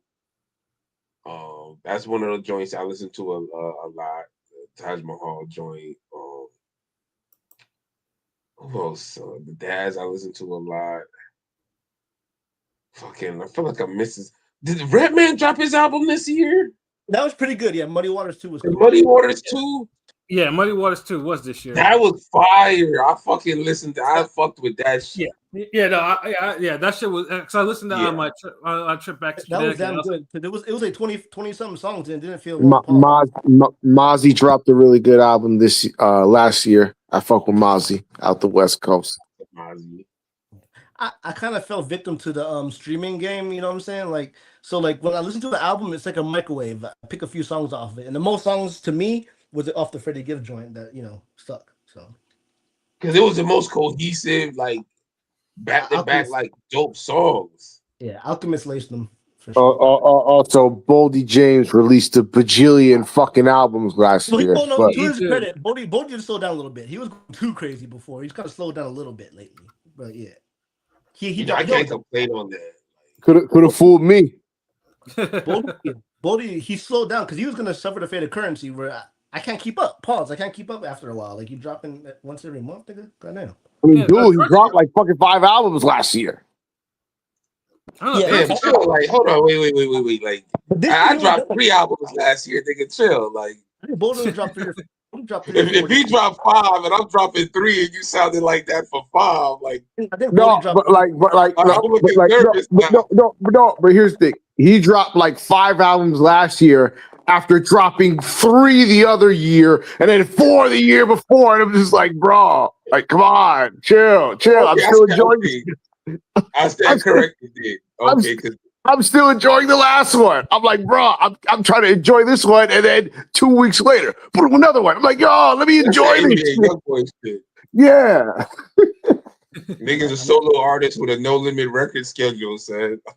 Like, not every Tuesday I got something on. But okay, I get it because I ain't dropped that since like 2022.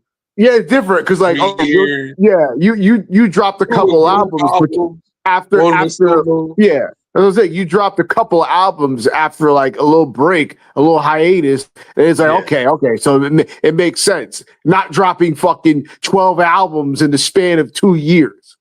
And all these joints were like solos for him, right? Yeah. That's crazy. At least I dropped 2 group albums where it's like, okay, I know y'all wanted the solo, he gave y'all that, but yeah, you fuck with these niggas right here too. Like, all right, cool, but 12 solo albums in like 3 years is like, that's like basehead numbers. Like, what do you much. Like? Do you got a life? You know what I'm saying? Like, that's too much. Hip hop is life, but fuck. Like that, boxing is life, but fuck, nigga. Like, you fought 12 times a year, nigga. But yeah, that's crazy. But yeah, hip hop might have been better than boxing last year. Yeah, no, hip hop was there was some real good consistent shit this year. So. I kind of low key like enjoyed the rap music that came out last year. I don't know, like it's like dope shit came out through the whole year. Like, right, it didn't feel like there was a season finale for music. Whereas when Canelo Crawford ended, it was like, damn, like okay, like well, the credits is rolling, it's black and white photos. Yeah, boxing had to kind of find its way until fucking Anthony Joshua and Jake Paul shit, popped off. Yeah, But yeah, like no shit. Fucking only Mayer and Olivia Curry and then we're keeping it alive. true. Random pro box cards and women boxing was keeping it alive until the Jake Paul Joshua shit and December just closed it out. Yeah, but yeah, I have one more superlative and then we can get up out of here. Yeah. Best movie of the year. I know the answer for most people would probably be Sinners. I mean, Fuck no, not for me, nigga. no, Like, it's not for me either. Although I've seen, I like Sinners. I saw it 4 times in the fucking theaters. oh 4 different Lord, people. I would have went crazy. Yeah, because it was like one 4 person was like, times? Jeez, like that's one of those Kendrick albums, like that's a one-time viewing only. Like, well, I mean, I enjoyed it because I mean, one obviously one wanted to go with me. The other one wanted to be like, I want to discuss with you all like the hidden meanings and shit like that. So I was like, okay, I humored that, and the other one you was see, like, have a submarine. yeah, Oh, I knew it. yeah, no, nigga, yeah, it was an interesting movie though. But I mean, I'm happy that Michael B. Jordan got a lot, got a lot of praise for it. Yeah, I And, mean, it was a good movie, but not movie of the year for me. Hey, No do quality. you think Michael B. Jordan is the de facto A-list, the top guy in Hollywood for American actor? Black. oh, he's A Yeah, list. He's definitely A list yeah, now. he definitely. It's Yeah, kind no. of. I think Yeah. ever since Black Panther. Yeah, well, I mean, Creed was where his star rose, but the Black Panther, Yeah, that's the true. Black Panther shit made him probably A list because at that point, so Yeah, like he yeah, just like it let him walk through the door at A-list, and then the Creed films kind of solidified it. yeah, and then Sinners is like, yeah, he's A level now, so like he right now, as long as he doesn't fuck up, he's that guy right now. Yeah. But like I said, Okay, Sinners is what was the movie though? my movie was Frankenstein. Like Frankenstein to me was off the chain. Like I mean. Number one, like, because I know me and you. Damn, like that. I feel betrayed. You really chose like I didn't even see that yet. Like, oh, you didn't. I mean, I did, but I know we talked because I know you told me, but it's just like so much other shit be going on and just look better than that. Like, yeah, because funny thing, because like, but you don't lie. I fuck with your input in your reviews. Like, yeah, because funny thing too. I mean, because this year, because I know we talked about horror movies have been on like right now they're on like about on 1,000 right now. I mean, Sinners obviously is a horror movie. It has horror aspects, but name some Freaky Tales was dope. yes, it was. Freaky Tales was off the chain too. Oh fuck! I know my movie of the year, the fucking Primitive War, nigga. Yeah, that was Primitive War was fucking ridiculous, yo. Like I And said, hold on, wait. And Prisoner of War. That's it. I'm done. and also in like magazine dreams too. Like I was really hoping that Jonathan, that Jonathan would actually make a comeback off that because that really was a great fucking movie. But I think he's still blackballed. I gotta see that. Yeah, Damn, Pilot, what you got? Probably Sinners. Oh ass nigga, really? I mean, you be with these mainstream. I ain't even gonna try answer. What's your second favorite movie, nigga? I ain't gonna lie, I don't really watch movies much anymore, so I only really watch Sinners. What was your favorite? Because honestly, I don't know why I did movie. I originally intended to do favorite show because I felt like there was more better shows than there was like big movies. Although I do fuck with Ballerina was one of my favorite movies this year too. No, there was definitely a lot of movies this year, but like I said, yeah. See, I mean, I like Frankenstein because I mean, I know you told me. I mean, you reminded me about Mary Shelley's Frankenstein, but I would say like Frankenstein is like the one horror character that's been sanitized so much. People don't really remake it like that. Like they make like vampires or werewolves and shit like that, True. And then Frankenstein, because if you ever read the book, that book is disturbing. Like that book it makes you want to read a Bible afterwards. And that movie really made it like took a lot from it. Like there is one part that most people don't like about the movie. I won't spoil it, but goodness gracious, that shit is violent. like once that violence gets cracking, Jesus. Like there was some graphic stuff in there that even shocked me, and I'm I'm pretty hard to shock, but if Frankenstein is, and it's shot beautifully too. It's very goth, and it's like 2.5 hours give or take. It's a long movie though, but geez, that shit is grim. Okay, I gotta see that. Yeah, it's grim. It's borderline like Frankenstein. Always like everyone when people think about Frankenstein, it's like you think of Herman Munster. No, that like that movie made Frankenstein what it truly was, and it was like demonic, like very very demonic. It was like there was some extra shit in there. That's why I watched it like at least like I watched it 2 times, but I was like, geez. Damn, you seen it twice? Oh fuck, I have to see this shit. There's no fucking way. I mean, it's a horror movie, bro. Like, I mean, that's why I was like, damn, because it's shot. Yo, Pilot, do you know how good a horror movie has to be for a nigga to watch it twice and it's 2.5 hours? I can only imagine, though. You feel me? Like, nigga, this is like, it has to be like Jaws quality level. You know what I mean? Like, like I said, there are to be the movie, nigga. Like I said, there are some parts in Frankenstein. There are some parts that I know some people have complained about. I don't want to spoil it, but Frankenstein, in its core, like if you read the book, if you actually read the true book of Frankenstein, it draws a good amount from it, and it's grim. It's a grim fucking movie. All right, so real quick, what was your favorite show of the year? Oh, jeez. the Chief of War and that samurai shit that was on Netflix, the Last Samurai Standing. I mean, Chief of War is definitely up there. Like, there's no fucking question about that one. Yeah, Chief of War was just like, cause I after I watched it, I was like, nigga. I told you, I was like, nigga, like, what the fuck? Niggas like, yeah, that shit was off the chain. Classic. It's the proper blend of dope cinematography, dope characters, great dialogue, gems, story, pacing, fighting, action, gore, music. Yeah, speaking of that, of course, Welcome to Derry 2 is also up there too. Welcome to Derry. Oh yeah, brilliant. I enjoyed the fuck out of that. Actually, that might be my favorite TV show of the year, straight up. Like, Welcome to Derry. Nah, that goddamn you know the scene I'm talking about. That automatically disqualifies it for me. Yeah, and then also that shit was a bit much, man. I can't see why people get hurt like that. And then also American Primeval too was off the chain too. That shit was, I don't even like shit like that. I think that was like a Western. Niggas was getting scalped. Oh fuck, the one with the chick trying to find her husband or some shit. Hell yeah, nigga. That shit was wild. That one Indian massacre scene type shit. Yeah, niggas was getting straight up scalped, like off with your fucking top, nigga. Like, I ain't gonna lie. That scene and the scene where them niggas shoot the fucking